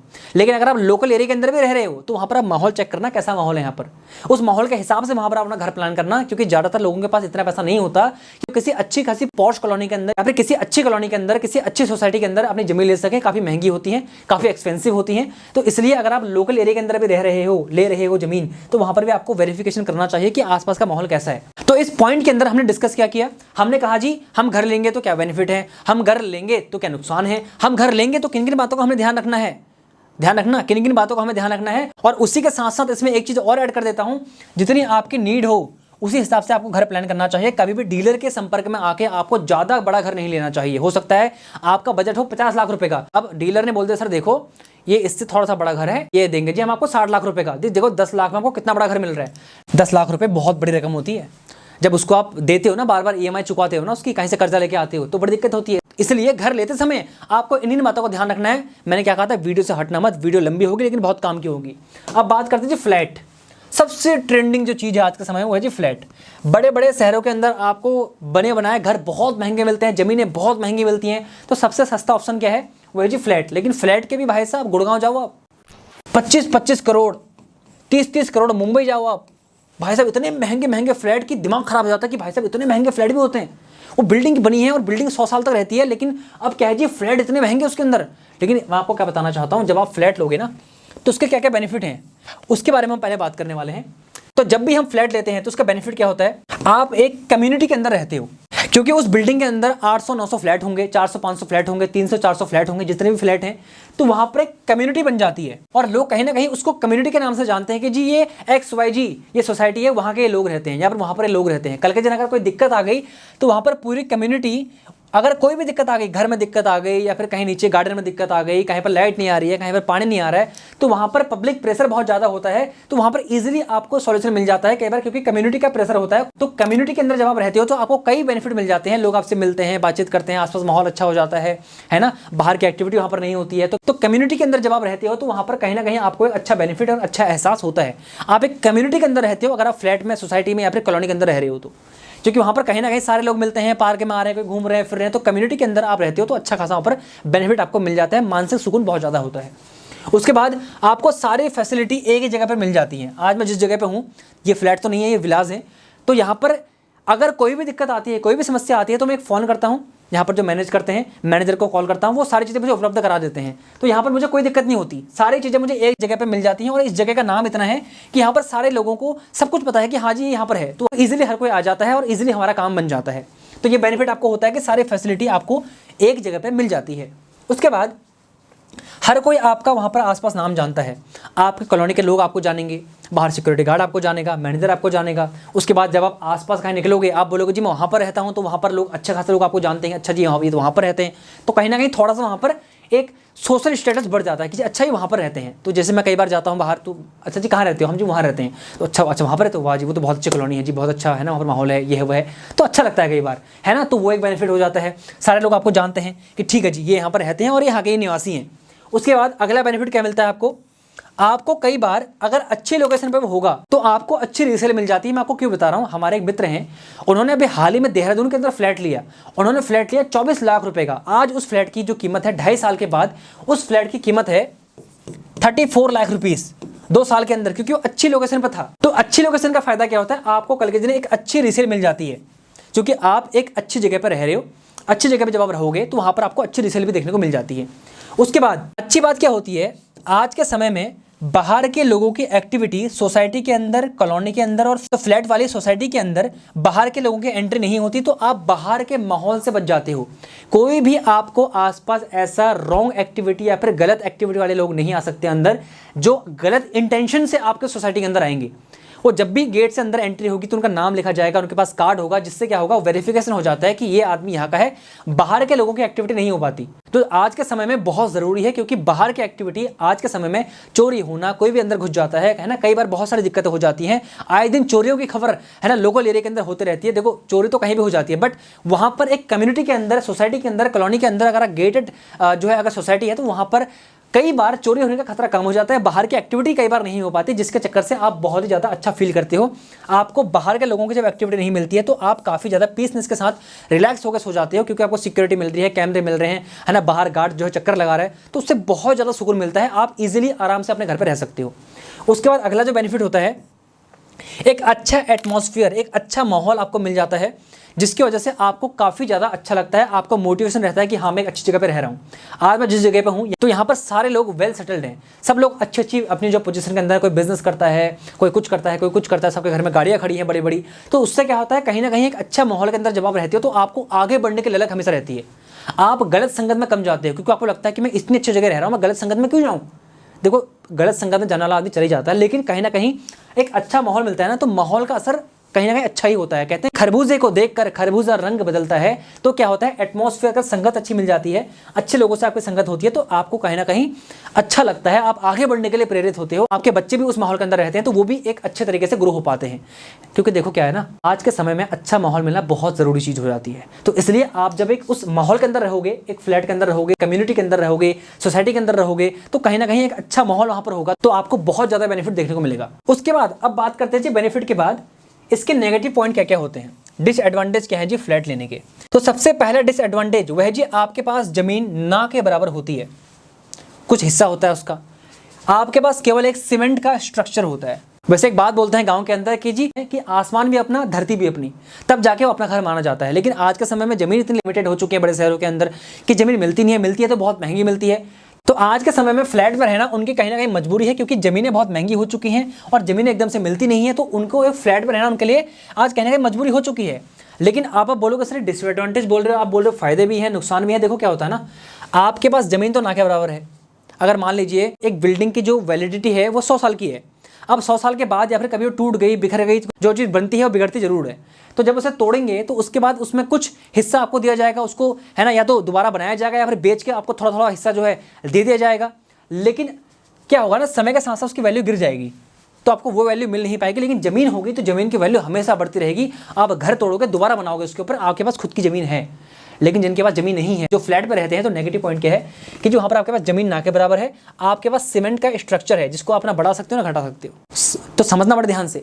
उसके बाद अगला जो पॉइंट है जो इसको मैं डिसएडवांटेज बोलता हूँ, वह है जी अगर लोकेशन गलत हो गई तो फ्लैट की जो वैल्यू है ना, समय के साथ जब वो पुराना हो जाएगा तो आपको बहुत ही ज़्यादा कम मिलेगी, तो रीसेल उसकी बहुत कम हो जाती है। वैसे भी फ्लैट की जो रीसेल होती है, अगर वो गलत लोकेशन पर हैं तो उनकी रीसेल वैल्यू हमेशा घट जाती है, बढ़ती नहीं है। देखो नोएडा की बात, दिल्ली की बात, मुंबई की बात अलग है। अगर आप किसी छोटे शहर के अंदर रह रहे हो, फ्लैट ले रहे हो, तो उसकी वैल्यू हो सकता है कुछ समय तक अच्छी रहेगी, लेकिन जब वो 20 साल 25 साल पुराना हो जाएगा ना, तो उसकी वैल्यू बहुत ज़्यादा कम हो जाएगी। अगर वो गलत लोकेशन पर है तो कोशिश आप ये करिएगा कि किसी अच्छे लोकेशन पर जो है अपना फ्लैट लेने का प्रयास कीजिएगा, क्योंकि ये हमारे साथ होता है। जब हम लोगों से मिलते हैं, बातचीत करते हैं, जैसे हम जब रियल एस्टेट में किसी से मिलने जाते हैं, तो वहाँ पर हमें देखते हैं कि बोलते हैं सर हमारा फ्लैट था, उसकी वैल्यू कम मिली, हमने इतने का लिया था, इतने का बिका, हमें तो फ़ायदा नहीं हुआ, ये नहीं हुआ, वो नहीं हुआ। अगर वहाँ पर उसकी कंडीशन अच्छी रहती है, अगर सोसाइटी की कंडीशन अच्छी रहती है, सोसाइटी उसको मेंटेन करती है, तो वैल्यू अच्छी मिल सकती है। लेकिन अगर समय के साथ साथ वो किसी गलत लोकेशन पर हो गया, वहाँ पर डेवलपमेंट नहीं हुआ, तो वहाँ पर आपको अच्छी रीसेल वैल्यू नहीं मिलने वाली है। फिर अगर स्कूल, हॉस्पिटल है ना, अगर कहीं दूर है, बहुत दूर है, तो आपको फिर भूल जाओ। फिर उसके बाद आपके पास ओपननेस नहीं रहती है। अगर आप एक ऐसे प्राणी हो जिसको खुला पसंद है, अपना आसमान पसंद है, अपना छत पर जाके आराम से सोना पसंद है, तो फिर ये आपके लिए कहीं ना कहीं समस्या बन सकती है, क्योंकि उसमें खुलापन नहीं होता। अपने खुद के कमरे होते हैं 3-4, है ना, 2 BHK, 1 BHK, 3 BHK, या जितना भी बड़ा भी आप है ना लेना चाहते हो फ्लैट, तो उस हिसाब से वहाँ पर आपको खुलापन नहीं मिलता। वहाँ पर आप लिमिटेड दायरे के अंदर रह जाती हो, जिससे क्या होगा, आप उसको बड़ा नहीं कर सकते। लेकिन अगर आपकी ज़मीन है और उसमें आपने घर बना रखा है, अगर आपको जरूरत पड़ी, आपने कहा जी ऐसा करता हूँ, नीचे वाला दे देता हूँ रेंट पे, ऊपर बना लेता हूँ अपने लिए, तो आपने दूसरी मंजिल बना दी। अगर आपको लगा कि और चाहिए, तो तीसरी, चौथी, पांचवी, जितना आपको परमिशन मिल जाए गवर्नमेंट से, तो उतना बढ़िया है। लेकिन वहाँ पर आपको उसको बढ़ाने की परमिशन नहीं मिल सकती, और जितना है उतना ही रहेगा घर आपका। तो इसलिए जब आप फ्लैट लेते हो तो ये डिसएडवांटेज आपको देखने को मिलते हैं। अब बात करते हैं जी फ्लैट लेते समय किन किन बातों का ध्यान रखना है। वीडियो लंबी होगी बहुत, लेकिन ये बहुत काम की वीडियो है आपकी। उसके बाद जब भी आप अपना फ्लैट खरीदो तो इन बातों का आपको ध्यान रखना है। सबसे पहला, उस बिल्डर की हिस्ट्री चेक करो ना। कई सारे फ्रॉड ऐसे हो चुके हैं जिसमें लोगों को पैसा डूब चुका है। बिल्डर ने पैसा लिया, बिल्डर भाग गया। लेकिन अगर आप उसकी हिस्ट्री चेक कर लोगे कि जिस बिल्डर ने कहाँ कहाँ काम किया है, या फिर इस कंपनी ने कहाँ कहाँ काम किया है, तो उससे आपको बहुत ज़्यादा बेनिफिट मिल जाएगा। और जब आपके पास हिस्ट्री आ जाएगी तो हिस्ट्री चेक कर लेना। उसके बाद वहाँ की लोकेशन कैसी है, school, hospital, road, police station, ये कितने दूर पर पड़ते हैं, जिससे आपको कल के दिन कोई समस्या ना हो, आपको रीसेल भी अच्छी मिल सके। उसके बाद पेपर की फॉर्मेलिटी को समझना बहुत ज़्यादा ज़रूरी है कि कितना अमाउंट देना होगा, कितना बड़ा मुझे घर मिलेगा, क्या क्या उसमें फैसिलिटी मुझे मिलेंगी, सारी चीज़ों को आपको समझना है, ताकि आपको कल के दिन कोई भी शंका ना हो कि अरे यार ये तो मैंने पूछा ही नहीं यहाँ पर, यार बड़ी दिक्कत हो गई। तो हर एक चीज़ को आपको समझना है कि एक्चुअल में जो मैं बाय कर रहा हूँ फ्लैट को, वहाँ पर क्या जो पेपर की फॉर्मेलिटी है या फिर जो भी यहाँ पर टर्म एंड कंडीशंस हैं वो कैसी हैं। तो यही बात हम करने वाले हैं अगले पॉइंट पर कि वहाँ की टर्म एंड कंडीशंस, वहाँ के जो फैसिलिटीज़ हैं और वहाँ की जो कम्युनिटी है वो कैसे रहने वाली है, किस तरह से रहने वाली है, क्या क्या फैसिलिटी मुझे मिलने वाली है, वहाँ के टर्म एंड कंडीशन अगर आप समझ लोगे तो आपको बहुत ज़्यादा चीज़ें क्लियर हो जाएंगी कि हाँ जी, मतलब मैं यहाँ पर रह सकता हूँ, यहाँ पर ये टर्म एंड कंडीशन है, इसको मैं आराम से मैनेज कर लूँगा, और यहाँ पर ये फैसिलिटी मिलने वाली है जी, पार्क है, स्विमिंग पूल है, या फिर वहाँ पर है ना गार्डन मिल रहा है आपको, है ना। तो वहाँ पर आपको सारी चीज़ें पता लगेंगी। जो वहाँ पर मैनेज करने वाली कमेटी रहेगी वो किस तरह से वर्क करेगी, ये आपको पहले ही पता कर लेना है। बाद में ऐसा ना हो कि जी अरे अपने भैया ये तो पता था ही नहीं, तो इसलिए पहले ही पता कर लेना। उसके बाद अगला जो पॉइंट है कि जी उसको बनने में कितना समय लगेगा, या फिर क्या वो बन के तैयार हो चुका है। कई बार क्या होता है, फ्लैट बनते नहीं है, पहले जो होता है बिल्डर फंड लेता है, उसके बाद जाकर उसे डेवलप करता है। लेकिन अगर वो बना बनाया है तो फिर तो कोई दिक्कत वाली बात नहीं है, आप उसको इजीली पेपर फॉर्मेलिटी पूरी करके सारी चीज़ों को समझ के आप वहाँ पर उसे बाय कर सकते हो। देखो क्या है ना, वीडियो लंबी होगी लेकिन ये आपके बहुत काम की वीडियो है, इसलिए वीडियो को पूरा देखना। अगर आप फ्लैट ले रहे हो तो इन बातों का आप ध्यान रखना, क्योंकि ये चीज़ें हमारे साथ होती हैं। हम भी लोगों को सारी चीज़ें बताते हैं कि जो इन बातों का ध्यान रखना और ऐसे आपको लेना है, और सारे कंडीशन में समझा देते हैं। अब बात करते हैं जी ज़मीन की, लैंड की, कि जी अगर आप ज़मीन लोगे तो आपको क्या क्या बेनिफिट है। देखो क्या है ना, ज़मीन एक तो मिलती नहीं है, और अगर आप किसी ऐसी जगह पर रहते हो जहाँ पे आपको ज़मीन मिल जा रही है, बड़े शहरों को छोड़ के अगर आप छोटे शहर में जा रहे हो, ज़मीन आपको मिलती है, तो आपको क्या क्या बेनिफिट मिलने वाले हैं। सबसे पहला, आप खुद उसका साइज डिसाइड कर सकते हो ज़मीन का। आप उसको अपनी रिक्वायरमेंट के हिसाब से ले सकते हो और उसे बिल्ड कर सकते हो, उसे आप बिल्ड कर सकते हो, क्योंकि आप ज़मीन अपने हिसाब से ले रहे हो। आपको 1000 स्क्वायर फीट की नीड है, आपको 2000, 3000, 4000, जितना आपके पास फंड है, जितनी आपको ज़रूरत है, उतना बड़ा आप लैंड यानी कि प्लॉट ले सकते हो, और उस प्लॉट के ऊपर फिर आप अपने हिसाब से घर बना सकते हो। ये बहुत ही बेस्ट तरीका होता है, जिसमें क्या होता है, आसमान भी अपना, छत भी अपनी। तो जिसको आप कल के दिन बेचना भी चाहो तो अच्छी रीसेल वैल्यू मिल जाती है। उसके बाद रीसेल वैल्यू बहुत अच्छी मिल जाती है अगर आप ज़मीन लेते हो, उसके ऊपर घर बनाते हो, तो उसकी रीसेल अगर आपको करनी है, कल के दिन उसे बेचना पड़ जाए, कहीं आपको बाहर जाना पड़ जाए दूसरी लोकेशन में, तो आपको अच्छी वैल्यू मिल जाती है, क्योंकि ज़मीन के साथ जुड़ा हुआ घर है, उसकी वैल्यू आपको अच्छी मिल जाती है। उसके बाद आप अपनी जगह या लोकेशन को डिसाइड कर सकते हो, जी मुझे इस जगह पर, इस लोकेशन पर मुझे ज़मीन लेनी है। अगर आप ज़मीन अफोर्ड कर सकते हो तो ये आपके लिए बेस्ट रहेगा, क्योंकि आप लोकेशन को खुद अपने हिसाब से समझोगे कि मुझे रहना कहाँ पर है, कहाँ रहूँगा, क्या करूँगा, क्या नहीं करूँगा, तो उसको आप समझ लोगे। उसके बाद उसकी वैल्यू बहुत तेज़ी के साथ बढ़ती है। अगर बात करें ज़मीन की, देखो क्या है ना, इस धरती में जो धरती है वो लिमिटेड है भाई साहब। तो आप ज़मीन का जो दायरा है वो बढ़ा नहीं सकते, आप अपने बिल्डिंग को बढ़ा सकते हो, लेकिन अगर आपने ज़मीन खरीद ली तो ये आपके लिए बहुत ही अच्छा सौदा साबित होगा, जिसमें आपको सारे बेनिफिट मिलेंगे। अपनी ज़मीन होगी तो कल के दिन उसकी वैल्यू भी बहुत अच्छी मिल जाती है। अब बात तो करते हैं जी, ये बेनिफिट की बात हो गई। अब बात करते हैं जी नुकसान क्या है जी, डिसएडवांटेज क्या है। तो डिसएडवांटेज इसके बहुत कम है। पहला, आपके पास ज़्यादा पैसा होना चाहिए। आपके पास बहुत ज़्यादा पैसा होगा तो आप बहुत अच्छी ज़मीन ले सकते हो, अच्छी लोकेशन पर ले सकते हो, क्योंकि ज़मीनें इतनी महंगी हो चुकी हैं आजकल। तो आपके पास अगर ज़्यादा पैसा होगा तो आप एक ही बार में आपको स्पेंड करना पड़ेगा, ज़्यादा पैसा देना पड़ेगा, तो आपकी जेब बहुत ढीली हो जाती है। उसके बाद अगर आपकी जो लोकेशन है वो किसी गलत जगह पर हो गई, अगर वहाँ पर स्कूल, हॉस्पिटल है ना, आसपास रोड नहीं है ना भाई साहब, तो आपको रीसेल वैल्यू बहुत कम मिलने वाली है। फिर अगर रोड अच्छी नहीं है, स्कूल हॉस्पिटल बहुत दूर हैं, आसपास कोई मार्केट ही नहीं है, फैसिलिटी बहुत दूर है, तो फिर आपको अच्छी रीसेल वैल्यू नहीं मिल सकती। फिर तो जी आपने ज़मीन ले ली, अब वो बिकेगी भी नहीं, और बिकेगी तो बहुत मुश्किल से बिकेगी। क्योंकि हमारे एक मित्र हैं, उनकी जो बहन थी, उन्होंने 5 साल पहले ज़मीन ली थी 20 लाख रुपए की। अब वहाँ पर क्या हुआ, उन्होंने सोचा कि यहाँ पर अच्छा खासा डेवलपमेंट होगा, स्कूल बनेंगे, हॉस्पिटल बनेगा, लेकिन हमें ऐसा नहीं हुआ कुछ भी। तो 5 साल बाद जब उन्होंने ज़मीन बेची तो उस ज़मीन को 22.5 लाख रुपए में बेचा गया। 20 लाख रुपए में ज़मीन ली थी, यानी कि एफडी से भी कम उनको रिटर्न मिला उसमें, क्योंकि गलत लोकेशन पर उनकी ज़मीन थी। तो उनको बेचना भी बड़ा मुश्किल हो गया, बड़ी मुश्किल से वो ज़मीन बिकी। तो इसलिए गलत लोकेशन पर अगर आपकी ज़मीन होगी तो आपको बहुत ही कम रीसेल वैल्यू मिलने वाली है। इसको आप बड़े ही ध्यान से समझना। लोकेशन अच्छी होना बहुत ज़्यादा ज़रूरी है। ज़्यादा ना खरीदो, अरे 1000 स्क्वायर फीट खरीदो ना, 2000 स्क्वायर फीट की जगह, लेकिन अच्छी लोकेशन पर खरीदो, ताकि कल के दिन अगर बेचनी पड़ जाए तो बहुत अच्छी उसकी वैल्यू मिल जाएगी। देखो क्या है ना, ये एक्सपीरियंस बता रहा हूँ मैं आपको, ये मेरे साथ हो चुका है, इसलिए आपको बता रहा हूँ। तो मैं क्या कहना चाह रहा हूँ आपसे, लाखों रुपये बचाएगी वीडियो आपकी, बस देखते रहना वीडियो को आगे। अगला पॉइंट, वह जब भी आप ज़मीन खरीदो तो किन किन बातों का आपको ध्यान रखना है प्लॉट को खरीदते समय। तो पहला आपको रखना है अपने मन में, वह है डॉक्यूमेंटेशन का प्रोसेस आपको पूरा जानना है कि भाई साहब इसके जो डॉक्यूमेंट है ना वो अच्छे तरीके से मैनेज है या नहीं है, ये इसी के नाम पर ज़मीन है या नहीं है, इसका रिकॉर्ड कैसा है, ये ऐसा तो नहीं कि इसने इस पर लोन ले रखा है जी, इसने किसी और को बेच दिया ज़मीन को, है ना। तो हर एक चीज़ को आपको पता चलना चाहिए कि ये जो ज़मीन है, ये जो ओनर है क्या इसकी ही है। और कोशिश आप ये करना कि किसी डीलर के थ्रू जाने की बजाय आप सीधे ओनर से जाके बात करो। ओनर के पास जाओगे तो आप रेट को तोड़ सकते हो, क्योंकि ज़मीन लेने का फ़ायदा लेने से पहले होता है, लेने के बाद नहीं होता। अगर उस जगह की जो वैल्यू है वो 1000 स्क्वायर फीट, एग्जाम्पल लेते हैं, 1000 स्क्वायर फीट की अगर आपको ज़मीन मिल रही है, तो हो सकता है अगर आप ओनर के पास जाओगे तो वो आपको 950 में दे दे, वो आपको 900 में दे दे। क्योंकि क्या होता है ना, जब पैसा देखता है ना आदमी, उसको लगता है कि यार किसके पास भागता रहूँगा, किसके पास जाता रहूँगा, चलो मिल गया कस्टमर, इसे से ले लो। तो सीधे आप अगर ओनर से कांटेक्ट करोगे तो ज़्यादा बेनिफिट है। लेकिन अगर किसी डीलर से संपर्क कर रहे हो तो बड़े ही ध्यान से नेगोशिएट करना, ताकि आप अच्छे तरीके से डील को क्रैक कर सको। अगला पॉइंट, आपको उस एरिया का डेवलपमेंट चेक करना है कि उस एरिया के अंदर स्कूल, कॉलेज, हॉस्पिटल या फिर आने वाले समय के हिसाब से क्या क्या पॉसिबिलिटीज़ हैं, उनको आपको भांपना है।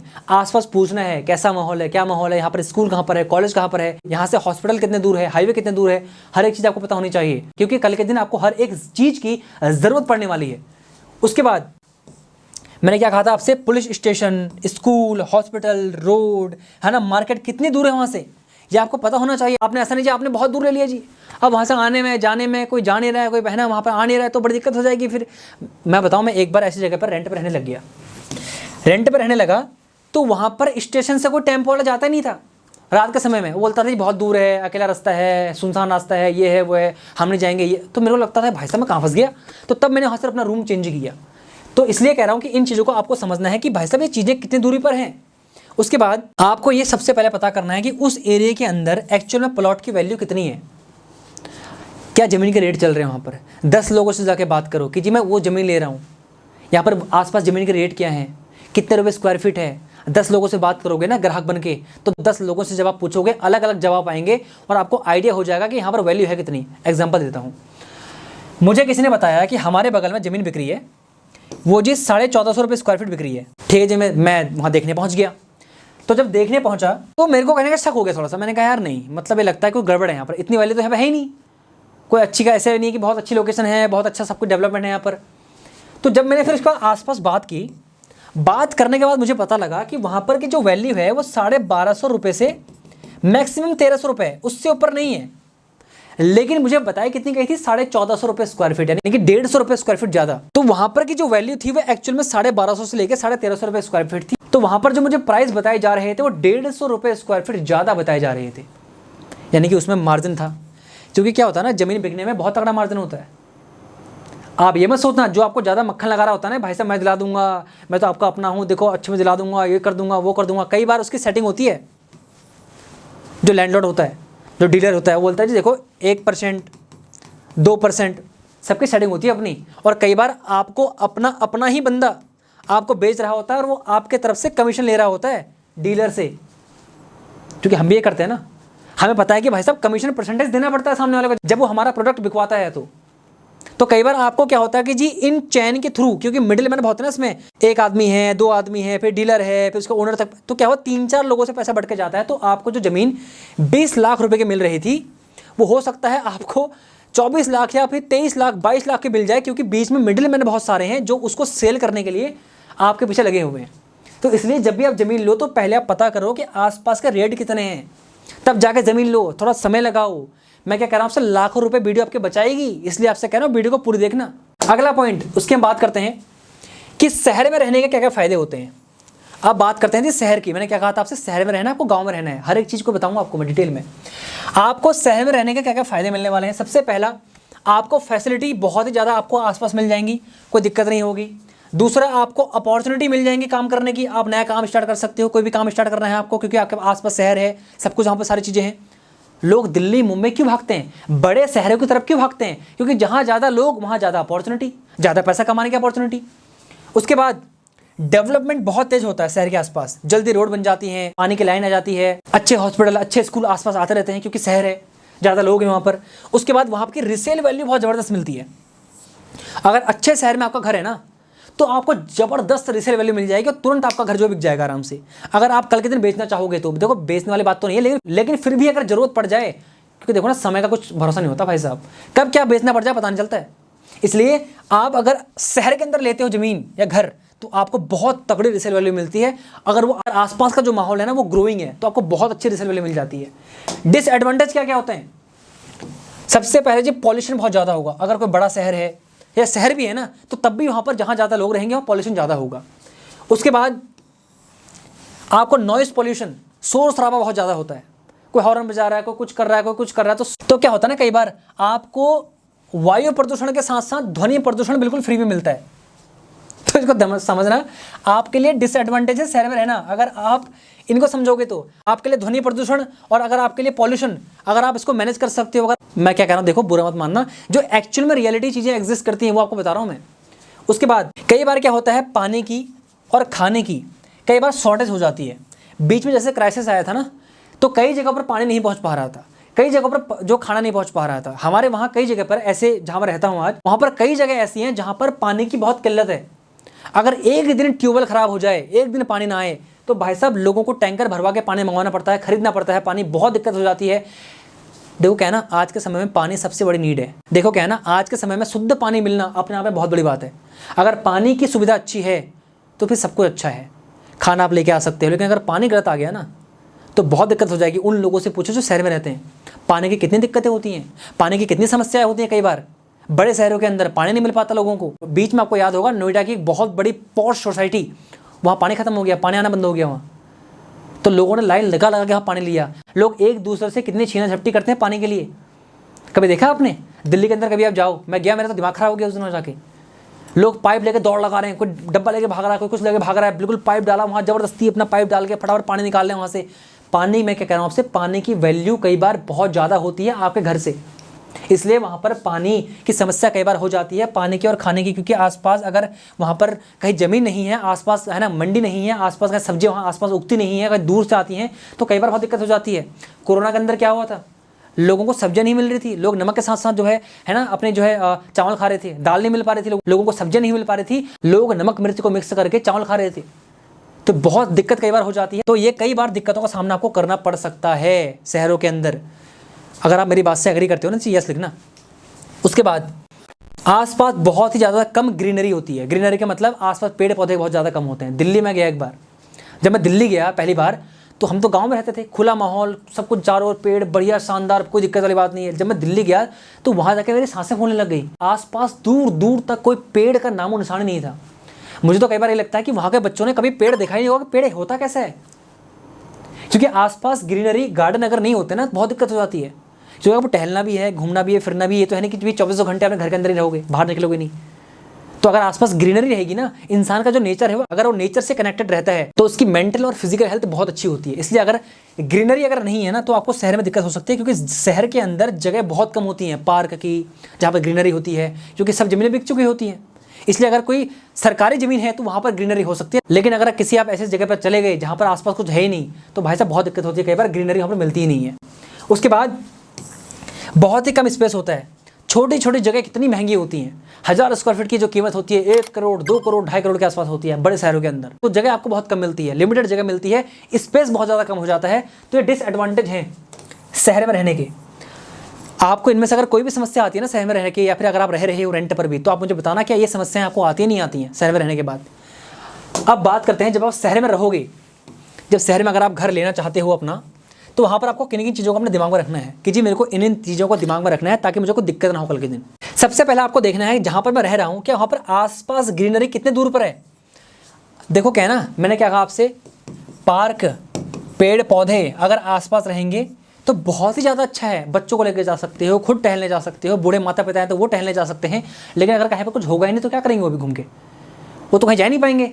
अगर चारों ओर शहरी बिल्डिंग है तो कहाँ जाएंगे वो। आसपास पार्क है, ग्रीनरी है। अगर सोसाइटी में आप रहोगे तो वहाँ पर तो आपको मिल ही जाएगा सब कुछ। और कई बार आसपास अगर हो ग्रीनरी तो बहुत अच्छी बात है। तो ग्रीनरी का ध्यान देना कि आप अगर आसपास कहीं पर पार्क या फिर है ना, अगर पब्लिक पार्क है, अगर वहाँ प्राइवेट पार्क है या फिर सोसाइटी का खुद का पार्क है तो बहुत अच्छी बात है, प्लस पॉइंट है, गुड।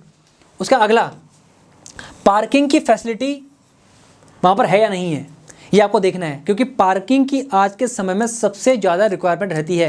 क्योंकि कई बार आप गाड़ी लेके आओगे, कई बार आपके रिश्तेदार गाड़ी लेके आएंगे तो गाड़ी पार्क कहाँ करोगे। लोगों के पास पार्किंग की जगह नहीं होती, लोग गाड़ी तो ले लेते हैं, फिर सड़कों के किनारे इस तरह से तिरछा करके लगाते हैं, कहीं पर बगल में लगा देते हैं, कहीं कुछ कर देते हैं, कहीं कुछ कर देते हैं, कई बार चोरी हो जाती है गाड़ी। तो इसलिए कह रहा हूँ कि पार्किंग की सुविधा भी उपलब्ध होनी चाहिए। पार्किंग आज के समय में मस्ट है। बाइक होती हैं अपने पास, कार होती है अपने पास, स्कूटी होती है अपने पास, साइकिल होती है अपने पास, तो पार्किंग की जगह आपके पास होनी चाहिए ताकि आप अपनी गाड़ी को सुरक्षित रख सको। उसके बाद पानी की और इलेक्ट्रिसिटी की सुविधा वहाँ पर अच्छी तरह से होनी चाहिए ताकि कल के दिन आपको दिक्कत ना हो। मैंने क्या बताया आपको, पानी की, जल ही जीवन है, जल ही जीवन है, इसलिए आपको जल का विशेष ध्यान रखना है। फिर आपको इलेक्ट्रिसिटी का ध्यान रखना है कि यहाँ पर लाइट का जो हिसाब किताब है कैसा है, कितने समय आती है, कितने समय जाती है, क्या होता है क्या नहीं होता है, सारी चीज़ों को समझ के ही आपको फैसला लेना है। उसके बाद सिक्योरिटी यहाँ पर कैसा रहेगा माहौल सिक्योरिटी का। अगर सोसाइटी में है, कॉलोनी में है तो फिर तो कोई दिक्कत नहीं, यहाँ पर सोसाइटी के अंदर है ना सब लोग मिलकर जो है अपना है ना सिक्योरिटी का बंदोबस्त करते हैं। लेकिन अगर लोकल एरिया है तो वहाँ पर सिक्योरिटी का आप कैसा करोगे अपना बंदोबस्त, कैमरे कैसे लगेंगे, फेंसिंग कैसे करवाओगे, है ना, क्या सारी चीज़ें रहेंगी, वो सबको आपको ध्यान रखना है। उसके बाद कितनी दूरी पर फैसिलिटीज़ उपलब्ध हैं, हॉस्पिटल, रोड, लाइट, है ना, मैं क्या बताया मैंने आपको, कितनी दूरी पर हैं, स्कूल कितनी दूर है, हॉस्पिटल कितनी दूर है, पुलिस स्टेशन कितनी दूर है, क्योंकि जरूरत पड़ने पर हर एक चीज़ काम आती है, मार्केट कितनी दूर है, दुकान कितनी दूर है, हर एक चीज़ आपको पता होनी चाहिए, रोड कितनी बड़ी है। तब जाके वहाँ पर आप फैसला लेना कि हाँ जी मुझे सोसाइटी के अंदर या फिर मुझे कॉलोनी के अंदर या फिर मुझे लोकल एरिया के अंदर, मुझे शहर के अंदर किस जगह पर रहना है, यह आपको पता होना चाहिए। वीडियो बहुत लंबी होगी और ऐसी वीडियो आपको इंटरनेट में मिलेगी ही नहीं जो इतनी डिटेल में बनाई गई है। 5-5, 6-6 घंटे प्रिपरेशन करके आपके लिए वीडियो बना रहा हूँ, इसलिए वीडियो को लाइक कर देना, शेयर कर देना। और हाँ, उन लोगों को जरूर भेजना जो ज़मीन या घर या फिर फ्लैट लेना चाहते हैं, जो शहर में रहना चाहते हैं, गाँव में रहना चाहते हैं। आगे बात करूँगा आपसे आगे, तो इसलिए अब हम बढ़ते हैं आगे। अब हम बात करते हैं जी गाँव में रहने के क्या क्या फ़ायदे हैं। देखो क्या है ना, गाँव के साथ मेरा एक अलग टच है क्योंकि मैं खुद गाँव में रहा हूँ बचपन से। गांव मतलब पूरा गांव, जिसको गांव बोलते हैं एक्चुअल में, चारों ओर जंगल, घना जंगल, अपना 1 एकड़ का खेत, क्योंकि वो जो ज़मीन हमारी पक्की नहीं है, वो वन विभाग की संपत्ति है, लेकिन हम रहते हैं वहाँ पर। तो 1 एकड़ का पूरा खेत, खुलापन, बढ़िया ग्रीनरी, कोई दिक्कत नहीं है। आम के पेड़ लगे हैं, कटहल के पेड़ लगे हैं, लीची के पेड़ लगे हैं, वहाँ पर हमें सब्जियाँ उग रही हैं, धान उग रहे हैं, गेहूँ उग रहे हैं, जो उगाना चाहें वो उग रहे हैं वहाँ पर। लेकिन जब हम बात करता हूँ गांव के, तो क्या क्या बेनिफिट है जी गांव में रहने की, क्योंकि लोग ज़्यादातर आज के समय में रिटायरमेंट के बाद गांव में रहना पसंद करते हैं और ज़्यादातर लोग गांव में रहना ही पसंद करते हैं। तो इसलिए अब हम बात करते हैं, सबसे पहले गांव के अंदर एडवांटेज आपको क्या मिलता है, बेनिफिट क्या मिलता है। बहुत ही शांत और बहुत ही शुद्ध वातावरण। अगर आसपास ग्रीनरी है गाँव के अंदर, क्योंकि गाँव भी अब धीरे धीरे शहर होते जा रहे हैं साहब, इसलिए अगर वहाँ गांव है और वहाँ पर अगर माहौल अच्छा है, शांत माहौल होगा, बढ़िया पेड़ होंगे, अपना आराम से घूम सकते हो। गांव के लोग कितने प्यारे होते हैं, अपने अपने पड़ोसी भी अपने बिल्कुल ऐसा लगता है कि अपने परिवार के लोग हैं। उनके यहाँ सब्जी बन रही है, आप मांग के लेके आ गए, आपके यहाँ सब्जी बन रही है, वो लेके चले गए। कभी दुख समस्या आ गई तो सबसे पहले भाग के आते हैं। तो गाँव के अंदर बहुत ही शांत शुद्ध वातावरण रहता है, बहुत ही बढ़िया मस्त। स्वास्थ्य के मामले में और शांति के मामले में गाँव सबसे बेस्ट है। उसके बाद अगला, गाँव के अंदर आज भी पानी की, सब्जियों की और अनाज की कोई समस्या नहीं होती, क्योंकि आसपास खेत होते हैं, कहीं से भी किसी से ले लो, खरीद लो, किसी से मांग लो। क्योंकि कई बार जब हम भी गांव जाते हैं, अगर गेहूं हमारे यहाँ हुए हैं, धान हमारे यहाँ हुए हैं, तो हमारे जो रिलेटिव हैं वो कई बार मुझसे मंगा लेते हैं कि जी हमारे लिए 1 क्विंटल लेके आना, 2 क्विंटल लेके आना, वहाँ से हमारे लिए ले आना, वो ले आना है, ऐसा करना वैसा करना, तो वहाँ से हम लेके आ जाते हैं। तो गाँव के अंदर शॉर्टेज नहीं होती। बट अब गाँव के अंदर भी धीरे धीरे ज़मीनें खत्म हो रही हैं, लेकिन आज भी गाँव के अंदर इन चीज़ों की कोई भी कमी नहीं होती है। पानी की कमी नहीं होती है, सब्जियों की कमी नहीं होती है, अनाज की कमी नहीं होती है, भर भर के होता है उनके पास अनाज, सब्जियां, है ना। पानी का कोई भी ऐसा मैटर नहीं होता जिसमें कोई कमी महसूस होती है। उसके बाद वहाँ पर जो प्लाट होते हैं बहुत ही कम कीमतों में मिल जाते हैं।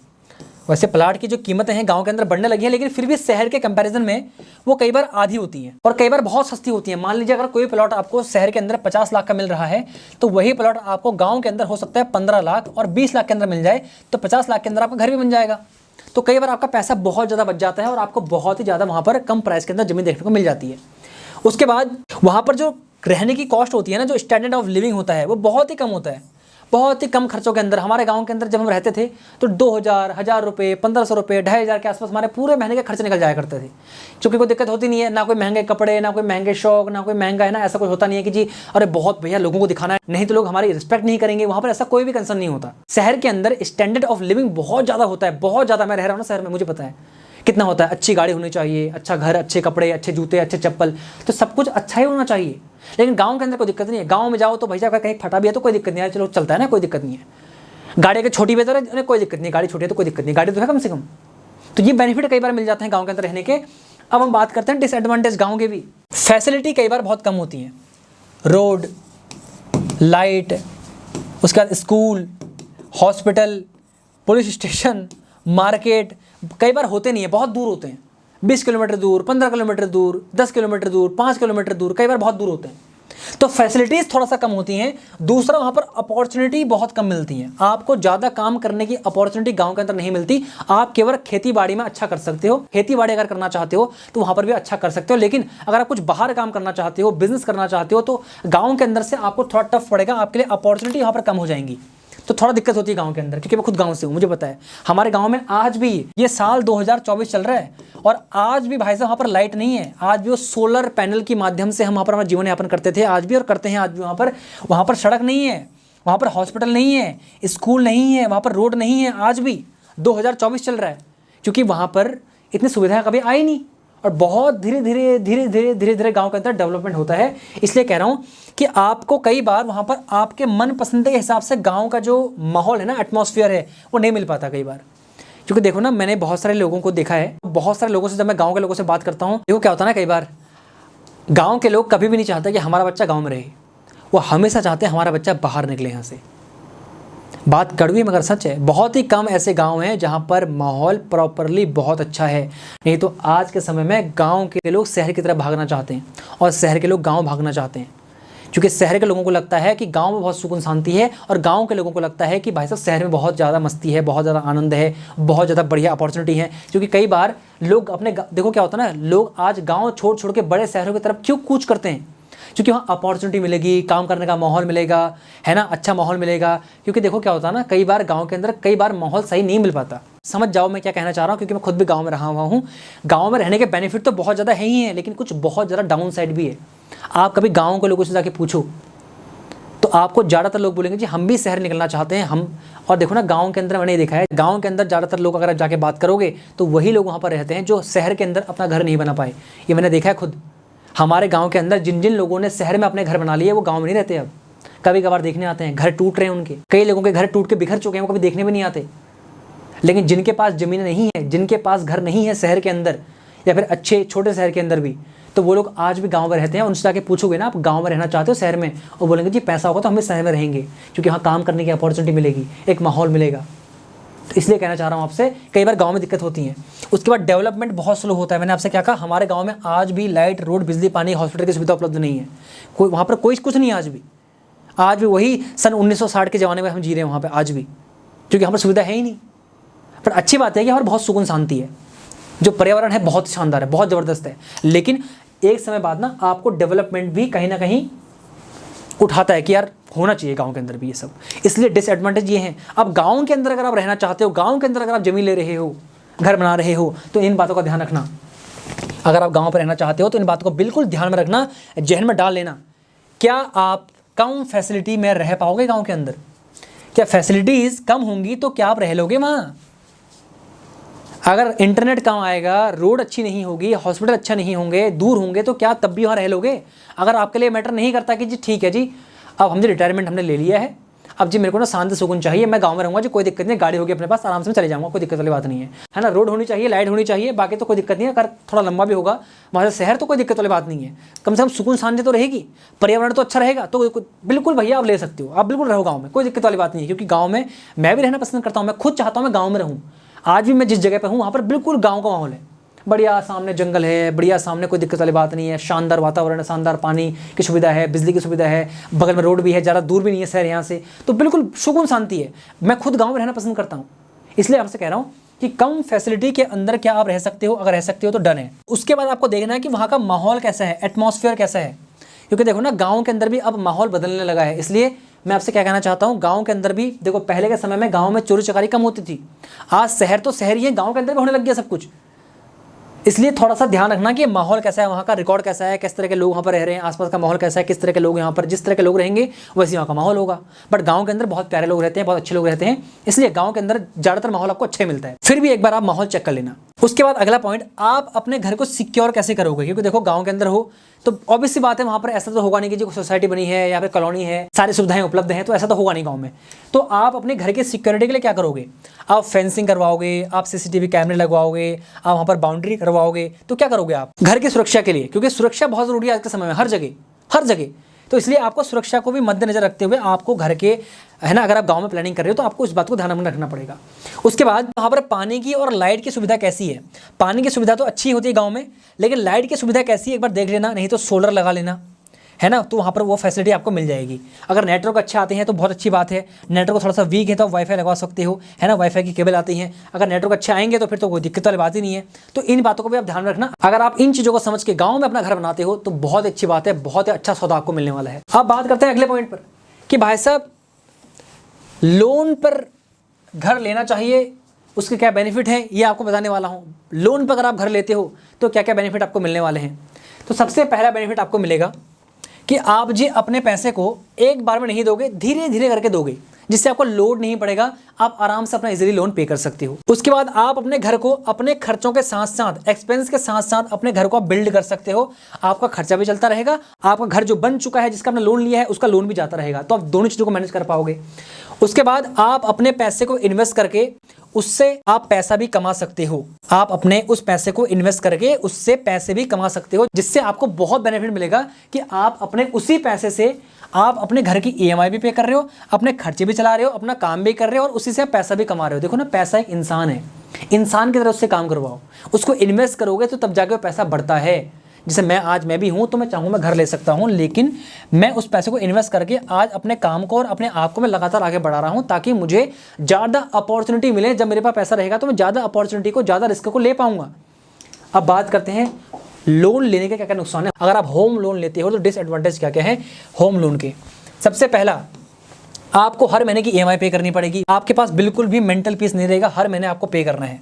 अगर आपकी इनकम ऐसी है कि भाई आनी है और जानी है, आनी है और जानी है, तो कहीं ना कहीं आपको दिक्कत हो जाएगी, समस्या होगी, क्योंकि आपको लगेगा कि यार हर महीने मुझे पैसे देने हैं, हर महीने मुझे पैसे देने हैं, तो दिक्कत हो सकती है आपको। उसके बाद आपको उसमें इंटरेस्ट भी पे करना होगा, आपको ज़्यादा पैसा पे करना होगा। अगर आप लंबे टाइम के लिए अगर लोन लेते हो तो आपको कई बार बहुत ज़्यादा पैसा पे करना होता है, तो इसलिए आपको ज़्यादा पैसा भी देना पड़ेगा समय के साथ साथ। उसके बाद अगर आपका कभी काम बंद हो गया तो आपकी ईएमआई भी बंद होगी, तो आपको अपने इनकम सोर्स के ऊपर भी ध्यान देना है कि मेरा इनकम सोर्स क्या है, पक्की नौकरी है, सरकारी नौकरी है, या फिर प्राइवेट नौकरी है मेरी, या फिर मैं अपना खुद का बिजनेस करता हूं। तो अगर आप देखो क्या हो ना, जब बीच में कोरोना आया था तो लोगों की सैलरी आना बंद हो गई थी, लोगों के पास पैसा आना बंद हो गया था, लोगों के बिजनेस बंद हो गए थे, तो लोगों की जो कार की और घर की ईएमआई थी ना, उन लोगों को पे करनी मुश्किल हो गई थी, बैंक वाले उनकी जान खा रहे थे कि पैसा दो पैसा दो पैसा दो। अब पैसा होगा नहीं तो देगा कहाँ से आदमी, तो इसलिए कई बार दिक्कत हो जाती है, मेंटल पीस हिल जाती है पूरी। उसके बाद जब आप अपना कभी घर बेचना चाहोगे तो आपको लोन फॉर्मेलिटी के पेपर्स को पूरा करने में बहुत दिक्कत होगी, बिकने में बहुत समस्या आती है, उससे बहुत ज़्यादा समस्याएं होती हैं। आपको लोन पर पूरा करवाना होगा, उसके बाद पेपर आएंगे आपके पास, फिर सारी चीज़ें आप करोगे तब जाके आप उस घर को बेचोगे। तो आप उस घर को तुरंत नहीं बेच सकते क्योंकि आपके पास प्रॉपरली पेपर नहीं होते। तो डिसएडवांटेज है अगर आप लोन लेते हो अपने घर के लिए। अब आप लोन लेते समय किन किन बातों को आपको ध्यान रखना है, बात करते हैं आगे। तो होम लोन जब आप लोगे तो किन किन बातों का आपको ध्यान रखना है अपने दिमाग में, इसको बड़े ही ध्यान से समझना, क्योंकि लोन ना यानी कि कर्ज एक ऐसी चीज़ है, अगर कर्ज को आपने सोच समझ के नहीं लिया तो आपके लिए बहुत बड़ी समस्या हो सकती है, बहुत दिक्कत हो सकती है। अगर आपने लोन यानी कर्ज को सोच समझ के नहीं लिया तो मैं फिर कह रहा हूँ, बड़े ध्यान से देखना इस पॉइंट को। सबसे पहले आपको समझना है कि मेरी जो नौकरी है या फिर मेरा जो बिजनेस है वो कितना सिक्योर है, कितना सिक्योरिटी है उसमें। अगर मैं सरकारी नौकरी में हूँ तो बहुत बढ़िया, अगर मैं प्राइवेट नौकरी में हूँ तो मेरी नौकरी कितनी पक्की है, मैं कितना यहाँ पर सर्वाइव कर सकता हूँ। मेरा अगर बिजनेस है तो मेरा बिजनेस क्या कभी ऐसा तो नहीं कि कभी कोलैप्स हो गया तो फिर मैं क्या करूँगा। तो उसके लिए आपके पास बैकअप प्लान भी होना चाहिए। वैसे तो लोन पर ही सारी चीज़ें करनी चाहिए क्योंकि आपके बिहाफ पर दूसरा पैसा देता है, आप अपने पैसे को इन्वेस्ट करके ज़्यादा पैसा कमा सकते हो। लेकिन कई बार क्या होता है कि अगर बिजनेस ऐसा हो जाता है, कई बार बिजनेस कोलैप्स हो जाता है, कई बार ऐसा क्राइसिस आ जाता है कि पैसा बचता ही नहीं, डूब जाता है पैसा, तो वहाँ पर आपको घर के भाई साहब कर्जा देने में बहुत दिक्कत हो जाती है फिर। तो आपको ध्यान देना है, अगर आपकी सरकारी नौकरी है तो भाई साहब कोई दिक्कत नहीं है, फिर तो आप ले सकते हो। कितना का ले सकते हो वो भी बताऊंगा आपको मैं आगे। अगर प्राइवेट नौकरी है तो थोड़ा सा समझना जानना, उसके बाद ही घर को लेना। उसके बाद अगर बिजनेस है तो बिजनेस के लिए भाई साहब पहले पोर्टफोलियो बना लो, बिजनेस अच्छा कर लो, उसके बाद लोन लेना, और जितना हो सके अपने पास बैकअप प्लान रखना कि अगर कोई दिक्कत होगी तो मेरे पास साल भर का बैकअप प्लान रहेगा प्राइवेट नौकरी में और साथ में बिजनेस के अंदर। अगर आपके पास बैकअप रहेगा कि जी 1 साल तक EMI जा सकती है, इतना अमाउंट मेरे पास लिक्विड में पड़ा हुआ है, क्योंकि फिर आपको ऐसा नहीं कि खाली आपको EMI देनी है, घर के खर्चे भी हैं, अपने खर्चे भी हैं, बच्चों के स्कूल की फीस है, घर में खाने का है, गाड़ी का तेल का है, सब कुछ है, उसके बाद EMI है। तो इसलिए कह रहा हूँ कि आपको समझना है कि सिक्योर कितने है मेरा काम जिससे मेरे पास पैसा आने वाला है। उसके बाद अपने घर के साथ साथ आपको EMI भी पे करनी होती है। फिर क्या मैं पे कर पाऊंगा, या आपको पूछना अपने आप से, या मेरे को आपको अपने आप से पूछना है क्या मैं घर के खर्चे चलाने के साथ साथ EMI पे कर पाऊंगा। अगर मेरी सैलरी है मान लो 50,000 रुपये और मेरे जो घर की किस्तें हो जाती है 20,000 रुपये या फिर 30,000 रुपये, तो क्या 20,000 30,000 में मेरा घर का खर्चा चल पाएगा। अगर घर का खर्चा नहीं चल पाएगा तो फिर आपको थोड़ा सोचने की समझने की आवश्यकता है, या फिर थोड़ा रुकने की आवश्यकता है, तब जाके आपको बाय करना चाहिए घर। क्योंकि घर देखो ना क्या है, बहुत बड़ी इन्वेस्टमेंट होती है, 30 लाख 40 लाख 50 लाख अगर आपको लेना है ना, तो फिर आपको ध्यान रखना है कि क्या मैं घर के खर्चे चलाने के साथ साथ मैं EMI भर पाऊंगा, बैंक को पैसा दे पाऊंगा हर महीने। उसके बाद आपको ध्यान में रखना है जो मैं लोन ले रहा हूँ कितने साल का ले रहा हूँ, कितने लाख या कितने करोड़ का ले रहा हूँ। तो ये भी आपको अपने आप से पूछना है कि भाई साहब मैं कितने का लूँगा लोन, कितने समय का लूँगा, मेरे को कितनी ज़रूरत है, मैं कितना ले सकता हूँ। ये भी आपको अपने आप से समझना पड़ेगा। ये भी आपको समझना पड़ेगा कि मैं कितने साल का लूँगा, 5 साल का लूँगा, 10 साल का लूँगा, 15 20 30 40 कितने साल का लोन लेने वाले हो और कितने लाख का लेने वाले हो। क्योंकि आपको उससे के साथ साथ उसमें इंटरेस्ट भी पे करना पड़ेगा भाई साहब समय के साथ साथ। तो आपको इन चीज़ों को भी कैलकुलेट करना है कि मेरे लिए क्या सही है, फ्लैट लूँगा, मैं घर लूँगा, मैं लैंड लूँगा, मैं क्या लेने वाला हूँ। इसलिए आपको पता होना चाहिए मैं कितने का घर लूँगा, कितने का लोन लूँगा और उसी के साथ साथ कितने समय तक का लोन लूँगा। उसी के साथ साथ आपको ये भी पता होना चाहिए कि आपको लोन हमेशा कम समय का लेना चाहिए और लो इंटरेस्ट पे लेना चाहिए। सुनना बड़े ध्यान से, लोन जितना हो सके लोन का अमाउंट उतना कम रखना, जितना कम हो सके उतना कम लोन लेना, और साथ में जितना कम परसेंटेज पर आपको मिल सके होम लोन उतना बढ़िया है आपके लिए। ज़्यादा महंगा परसेंटेज, क्योंकि देखो क्या ना, अगर 1% भी बढ़ गया ना, 1% भी अगर आपने ज़्यादा पैसा दे दिया, अगर आपको ज़्यादा इंटरेस्ट में लोन मिल गया तो वो आपका लाखों में पहुंच जाता है अमाउंट। इसलिए जितना हो सके रिसर्च करके कौन सबसे ज़्यादा कम परसेंट में होम लोन दे रहा है बैंक, उससे जाके बात करो, सबसे पता करो, कंपेयर करके तब जाके आप एक बार कैलकुलेट करना, देखना लाखों में अंतर आ जाता है। इसलिए जितना हो सके कम लोन लेना और कम समय के लिए लेना, जिससे आपको ज़्यादा एक्स्ट्रा अमाउंट पे ना करना पड़े। ये मैं आपको अपने अनुभव से बता रहा हूँ और उसके बाद जाके मेरे को सीख मिली है कि किन किन बातों को मुझे ध्यान रखना है, तब जाके आपको आगे बढ़ना है। अब हम बात करते हैं, अभी तो हमने बात की EMI की, अब हम बात करेंगे अगर हम घर को कैश पे लेते हैं, कैश पे लेते हैं, पैसा है ना, तो कैश पे लेते हैं तो उसके हमें क्या क्या बेनिफिट देखने को मिलते हैं अगर हम घर को कैश में बाय करते हैं अपने घर को। सबसे पहले आपके ऊपर कोई कर्जा नहीं होता, कर्ज मुक्त जिंदगी आपकी होती है। लेकिन जितने भी बड़े बड़े बिजनेसेस हैं जो अपना अच्छा काम करते हैं, मैं घर की बात नहीं कर रहा, वो सब लोग बैंक से लोन लेते हैं, बैंक का पैसा इस्तेमाल करते हैं और उससे पैसा बनाते हैं।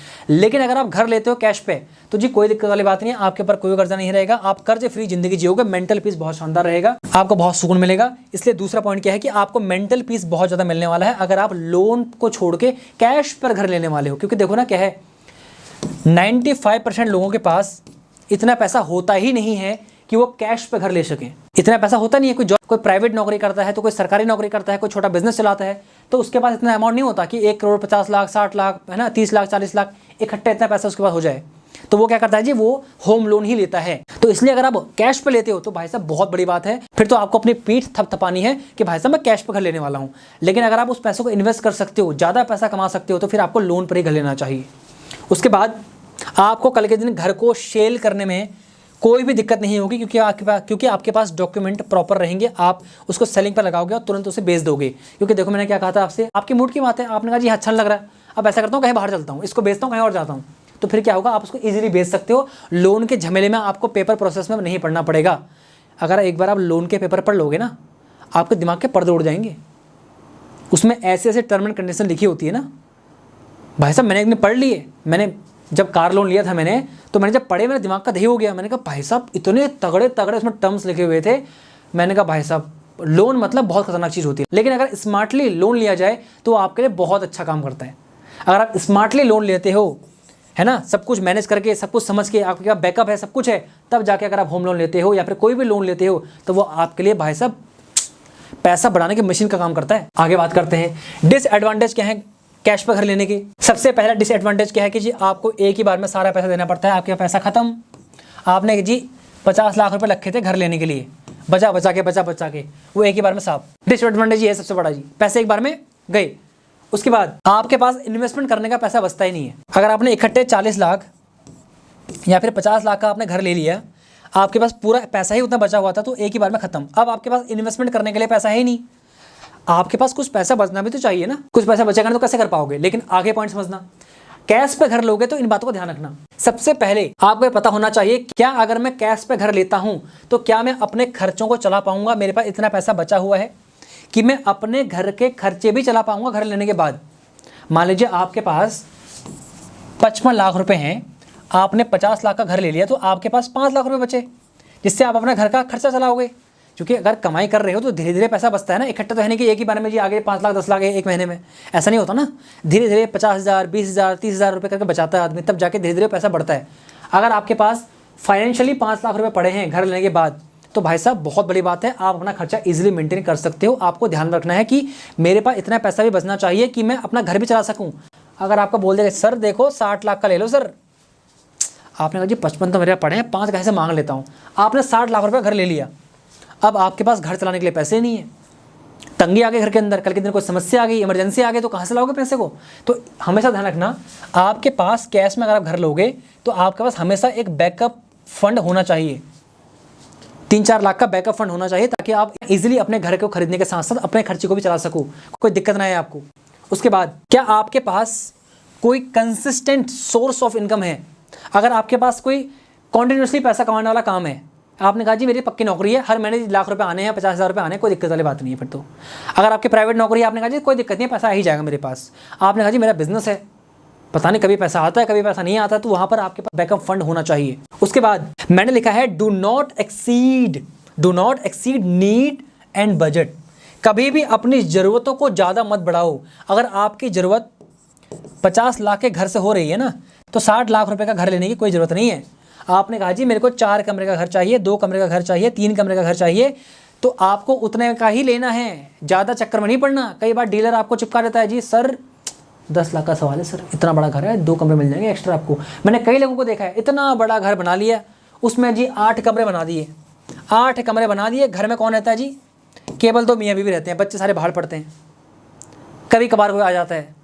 और अगर उनके बच्चे भी रहेंगे यहाँ पर, तो मुश्किल से उनको 3-4 कमरे की आवश्यकता पड़ती है ना, 3-4 कमरे की आवश्यकता पड़ती है। बाकी वो 3-4 खाली रहते हैं। वो किसी को रेंट में देते भी हैं तो बड़ी मुश्किल से, कभी रेंट आता है कभी नहीं आता है, कभी है ना जो किराएदार भाग जाता है, तो बहुत सारी दिक्कत होती है रेंट पे देने पे। तो इसलिए क्या कहना चाह रहा हूँ आपसे मैं, आपको जितने की ज़रूरत है ना उतने का ही लो। हाँ, अगर आप चाहते हो कि यार ऐसा करता हूँ ले लेता हूँ घर, 2 कमरे होंगे तो किराए पे दे दूँगा, हर महीने 5-10 रुपये आते रहेंगे, अच्छी बात है, खर्चा चलता रहेगा, ये पैसा धीरे धीरे अदा हो जाएगा मेरा, तो कोई दिक्कत नहीं, फिर ले लो। लेकिन अगर अपने रहने के लिए भाई साहब आपको 4 कमरे की ज़रूरत है, आपने ले लिया जी 6 कमरे का, तो फिर बहुत दिक्कत वाली बात है, बहुत दिक्कत वाली बात है। इसलिए कहना चाह रहा हूँ आपसे कि जितना ज़रूरत हो उतना ही पाँव पसारने चाहिए आपको। उसके बाद जब भी आप कैश पे घर लेते हो ना, तो हमेशा नेगोशिएशन करके पैसे को कम करवाओ, क्योंकि जब आपके पास कैश पड़ा होता है ना, तो आप किसी भी चीज़ पर आप डिस्काउंट ले सकते हो। लोन पे डिस्काउंट नहीं मिलता, कैश पे डिस्काउंट मिलता है। आपके पास पैसा पड़ा हुआ है अकाउंट में, आपने कहा जी कैश दूंगा, लेकिन भाई साहब इतना कम करना पड़ेगा आपको। मान लो उसने कह दिया जी 50 लाख का घर है, आपने कह दिया जी कैश दूंगा 45 लाख रुपए। कितने दूंगा? 45 लाख रुपए दूंगा। अब बोलेगा नहीं सर देखो ऐसा नहीं होता, सर ये है वो है। भाई साहब देखो, कैश पड़ा हुआ मेरे पास, मैं खरीदने वाला, आप बेचने वाले, दोनों सामने बैठे हुए हैं, डील कर लेते हैं। अब देख लो कितना क्या करना है आपको। मैं बिल्कुल रेडी, मैं लेने के लिए बिल्कुल रेडी हूँ, लेकिन मेरे को डिस्काउंट चाहिए भाई साहब। अरे 2 लाख 2.5 लाख 3 लाख भी बच गए तो कम थोड़ी होता है, कम थोड़ी ना होता है। घर में भैया इंटीरियर का काम करा लोगे, पैसे बच जाएंगे, आपके काम आ जाएंगे। इसलिए कैश पे जब भी घर ले रहे हो, कैश पे जब भी ज़मीन ले रहे हो, कैश पर, तो हमेशा नेगोशिएशन करो, हमेशा नेगोशिएशन करो, हमेशा रेट गिराने की कोशिश करो। सामने वाला भले आपको कितना तुच्छ समझे, बोले यार कितना रेट गिरा रहा है, सब्जी मंडी में आए हो क्या? सब्जी मंडी की तरह ही करना है आपको कि जितना पैसा बच जाए उतना बढ़िया है। क्योंकि मैंने आपसे क्या कहा था, खरीदने से पहले बेनिफिट होता है, खरीदने के बाद नहीं होता। खरीदने से पहले ही आपको नेगोशिएशन करना आना चाहिए कि पैसा बच जाए मेरे पास, इसलिए हमेशा नेगोशिएशन करो। अगला पॉइंट, अब बात करते हैं फ्रेमवर्क की। सारी बातें समझने के बाद वीडियो कम से कम 1 घंटे से भी ज़्यादा लंबी है, लेकिन इस वीडियो के अंदर जो मैंने आपको नॉलेज दी है ना, इतनी क्लास नॉलेज दी है, इतनी पावरफुल नॉलेज दी है कि जब भी इसे आप इंप्लीमेंट करोगे अपनी लाइफ में, आपको आनंद आ जाएगा, मजा आ जाएगा। कभी भी फ्यूचर में, कभी भी आप जॉब करते हो, बिजनेस करते हो, कुछ भी आप करते हो, जब भी आप अपना घर बनाओगे, घर लोगे, फ्लैट लोगे, जमीन लोगे, किराए पर रहोगे, शहर में रहोगे, गांव में रहोगे, तो ये वीडियो आपके बहुत काम आएगी। हर पॉइंट पर मैंने आपको हर एक चीज़ को बारीकी से बताया है, जितना अनुभव मेरा था, और ये अनुभव आपके बहुत काम आएगा, बहुत पैसा आपको बचाएगा। अब बात करते हैं फ्रेमवर्क की। जब भी घर लोगे तो आपको अपने आप से कुछ सवाल पूछने हैं, कॉपी पेन लेके बैठना, सवाल पूछना अपने आप से, मेरी कमाई का जरिया क्या है, मैं कहाँ से पैसे कमाता हूँ, मेरी सरकारी नौकरी है, प्राइवेट नौकरी है, मेरा खुद का बिजनेस है, आपको टिक करना है वहाँ पर। मैं कितना कमाता हूँ, मैं भाई साहब 50,000 रुपये कमाता हूँ, 1 लाख रुपए कमाता हूँ, 30,000 कमाता हूँ, यहाँ पे 70,000 कमाता हूँ। जितना भी आप कमाते हो उसको आपको लिखना है, क्योंकि ये आपको फाइनेंशियल प्लानिंग करने में हेल्प करेगा, आपके पैसे को बचाने में आपकी हेल्प करेगा। उसके बाद मुझे कितने बड़े घर की आवश्यकता है, ऐसा तो नहीं कि यार मुझे घर की आवश्यकता है 3 कमरों की, मैं सोच रहा हूँ 4 कमरे का ले लूँ, 5 कमरे का ले लूँ। अरे भाई साहब मुझे एक्स्ट्रा लेना क्यों है, जितनी बड़ी फैमिली उतना बड़ा घर लेना चाहिए आपको। उसके बाद कितने तक का मैं घर आसानी से ले सकता हूँ, आपको पता होना चाहिए। क्या भाई साहब देखो, ज़िंदगी में टेंशन नहीं चाहिए, बिल्कुल टेंशन फ्री लाइफ चाहिए। कितने का आसानी से मैं ले सकता हूँ अपना घर, जी मैं 40 लाख रुपए का आराम से ले सकता हूँ, कोई दिक्कत नहीं होगी मेरे को, बिल्कुल भाई साहब बिजनेस के साथ। अगर आपने कहा जी मैं 40 का बजट है, ऐसा करता हूँ 60 का ले लेता हूँ, 20 लाख और दे दूंगा, भाई साहब मत लेना, कभी भी नहीं। ये पता होना चाहिए आपको, जितनी ज़रूरत उतनी ही पाँव पसारने चाहिए आपको। मेरा काम शहर में रहकर ही होगा या गाँव से काम चल सकता है? आपने कहा जी मैं गाँव में रह रहा हूँ या फिर शहर में रह रहा हूँ, गाँव में रहूँगा तो क्या मेरा काम चलेगा? अगर काम चलेगा बहुत अच्छी बात है। आपने कहा जी मैं शहर में रह रहा हूँ, क्या मेरा काम गाँव से चल सकता है? क्योंकि शहर में रहूँगा तो है ना, कॉस्ट ऑफ लिविंग बढ़ जाएगी, बहुत सारी चीज़ें हो जाएंगी, तो मेरा काम तो गाँव से रह चल सकता है, कोई दिक्कत नहीं, गाँव में रहूँगा। तो ये पता होना चाहिए आपको, गाँव में रहूँ शहर में रहूँ। कई बार लोग गाँव छोड़ के शहर जाते हैं जबकि उनका काम गाँव से चल सकता है, और कई बार लोग शहर छोड़ के गाँव आते हैं जबकि उनका काम गाँव में रह के नहीं चल सकता। पता होना चाहिए आपको। क्या मैं लोन का कर्ज उतार पाऊंगा बिना समस्या के? ये पता होना चाहिए आपको कि जी मैंने लोन तो ले लिया 50 लाख रुपए का, क्या मैं उसको क्लियर कर पाऊंगा? क्या मैं उसको हर महीने जो 30-40 हज़ार रुपये की जो किस्त आएगी उसको दे पाऊंगा मैं? ये पता होना चाहिए आपको। नहीं तो फंस जाओगे बहुत बुरा, अगर ये पता नहीं होगा तो आपको। उसके बाद दूसरों को क्या मैं प्रभावित करने के लिए घर ले रहा हूँ? अगर आप किसी और को इम्प्रेस करने के लिए घर ले रहे हो, गाड़ी ले रहे हो, कुछ भी ले रहे हो ना ज़िंदगी में, तो आप बहुत बुरा फंसने वाले हो। कभी भी किसी को दिखावा, तेरा 1 मंजिल देख मैंने 2 मंजिल घर बनाया, अब आपकी हालत ख़राब हो गई। अब बैंक आपको फ़ोन आ रहा है बैंक के, भाई पैसा दे। अब बोले भैया पैसा है नहीं भैया, घर तो बना दिया पड़ोसी को चलाने के लिए, लोगों को दिखाने के लिए। कभी नहीं। मैंने क्या कहा आपसे? दूसरों को दिखाने के लिए घर कभी नहीं बनाना, कभी नहीं लेना। हमेशा अपनी ज़रूरत के हिसाब से आपको बाय करना चाहिए अपने घर को। उसके बाद क्या मेरे काम के लिए मुझे दूसरी जगह बदलनी पड़ती है? आपने कहा जी मेरा काम तो ऐसा है कि आज मुझे यहाँ जाना पड़ता है कंपनी के काम से, या फिर मेरी प्राइवेट नौकरी है, सरकारी नौकरी है, मुझे तो कभी यहाँ जाना पड़ता है, या फिर मेरा बिजनेस ऐसा है, आज मेरा बिजनेस यहाँ कल वहाँ, तो फिर आपको थोड़ा सा डिले करना चाहिए। जब आप अपनी फाइनेंशियल प्लानिंग करोगे, पैसा बचा लोगे, जब आपने कहा जी मुझे सेटल होना है, अब मैं आराम से जी कहीं भी रह सकता हूं, तो तब जाके आपको अपने फैसले को लेना है, मुझे शहर में रहना है, गांव में रहना है। तो इस वीडियो के अंदर मैंने आपको जो आज इन्फॉर्मेशन दी है, घर लेने की, फ्लैट लेने की, जमीन लेने की, रेंट पर रहने की, लोन लेने की, गाँव में रहने की, शहर में रहने की, ये वीडियो आपको कैसी लगी उन लोगों को शेयर कर देना जो घर की प्लानिंग कर रहे हैं, जो अपने प्रॉपर्टी को बाय करना चाहते हैं। और साथ में अगर आप वीडियो सेल्स को सीखना चाहते हो, हमारे साथ बिजनेस की बातें सीखना चाहते हो, तो नीचे लिंक मैंने डिस्क्रिप्शन में दे दिया है, जाइए उस प्रोग्राम को देखिए, बाय कीजिए। मिलते हैं आपसे अगली वीडियो में। कैसे आपको वीडियो लगी, कौन सी वीडियो आप अगली देखना चाहते हो, मुझे नीचे कमेंट करिएगा। मिलते हैं आपसे बहुत जल्द, तब तक आपका बहुत बहुत धन्यवाद।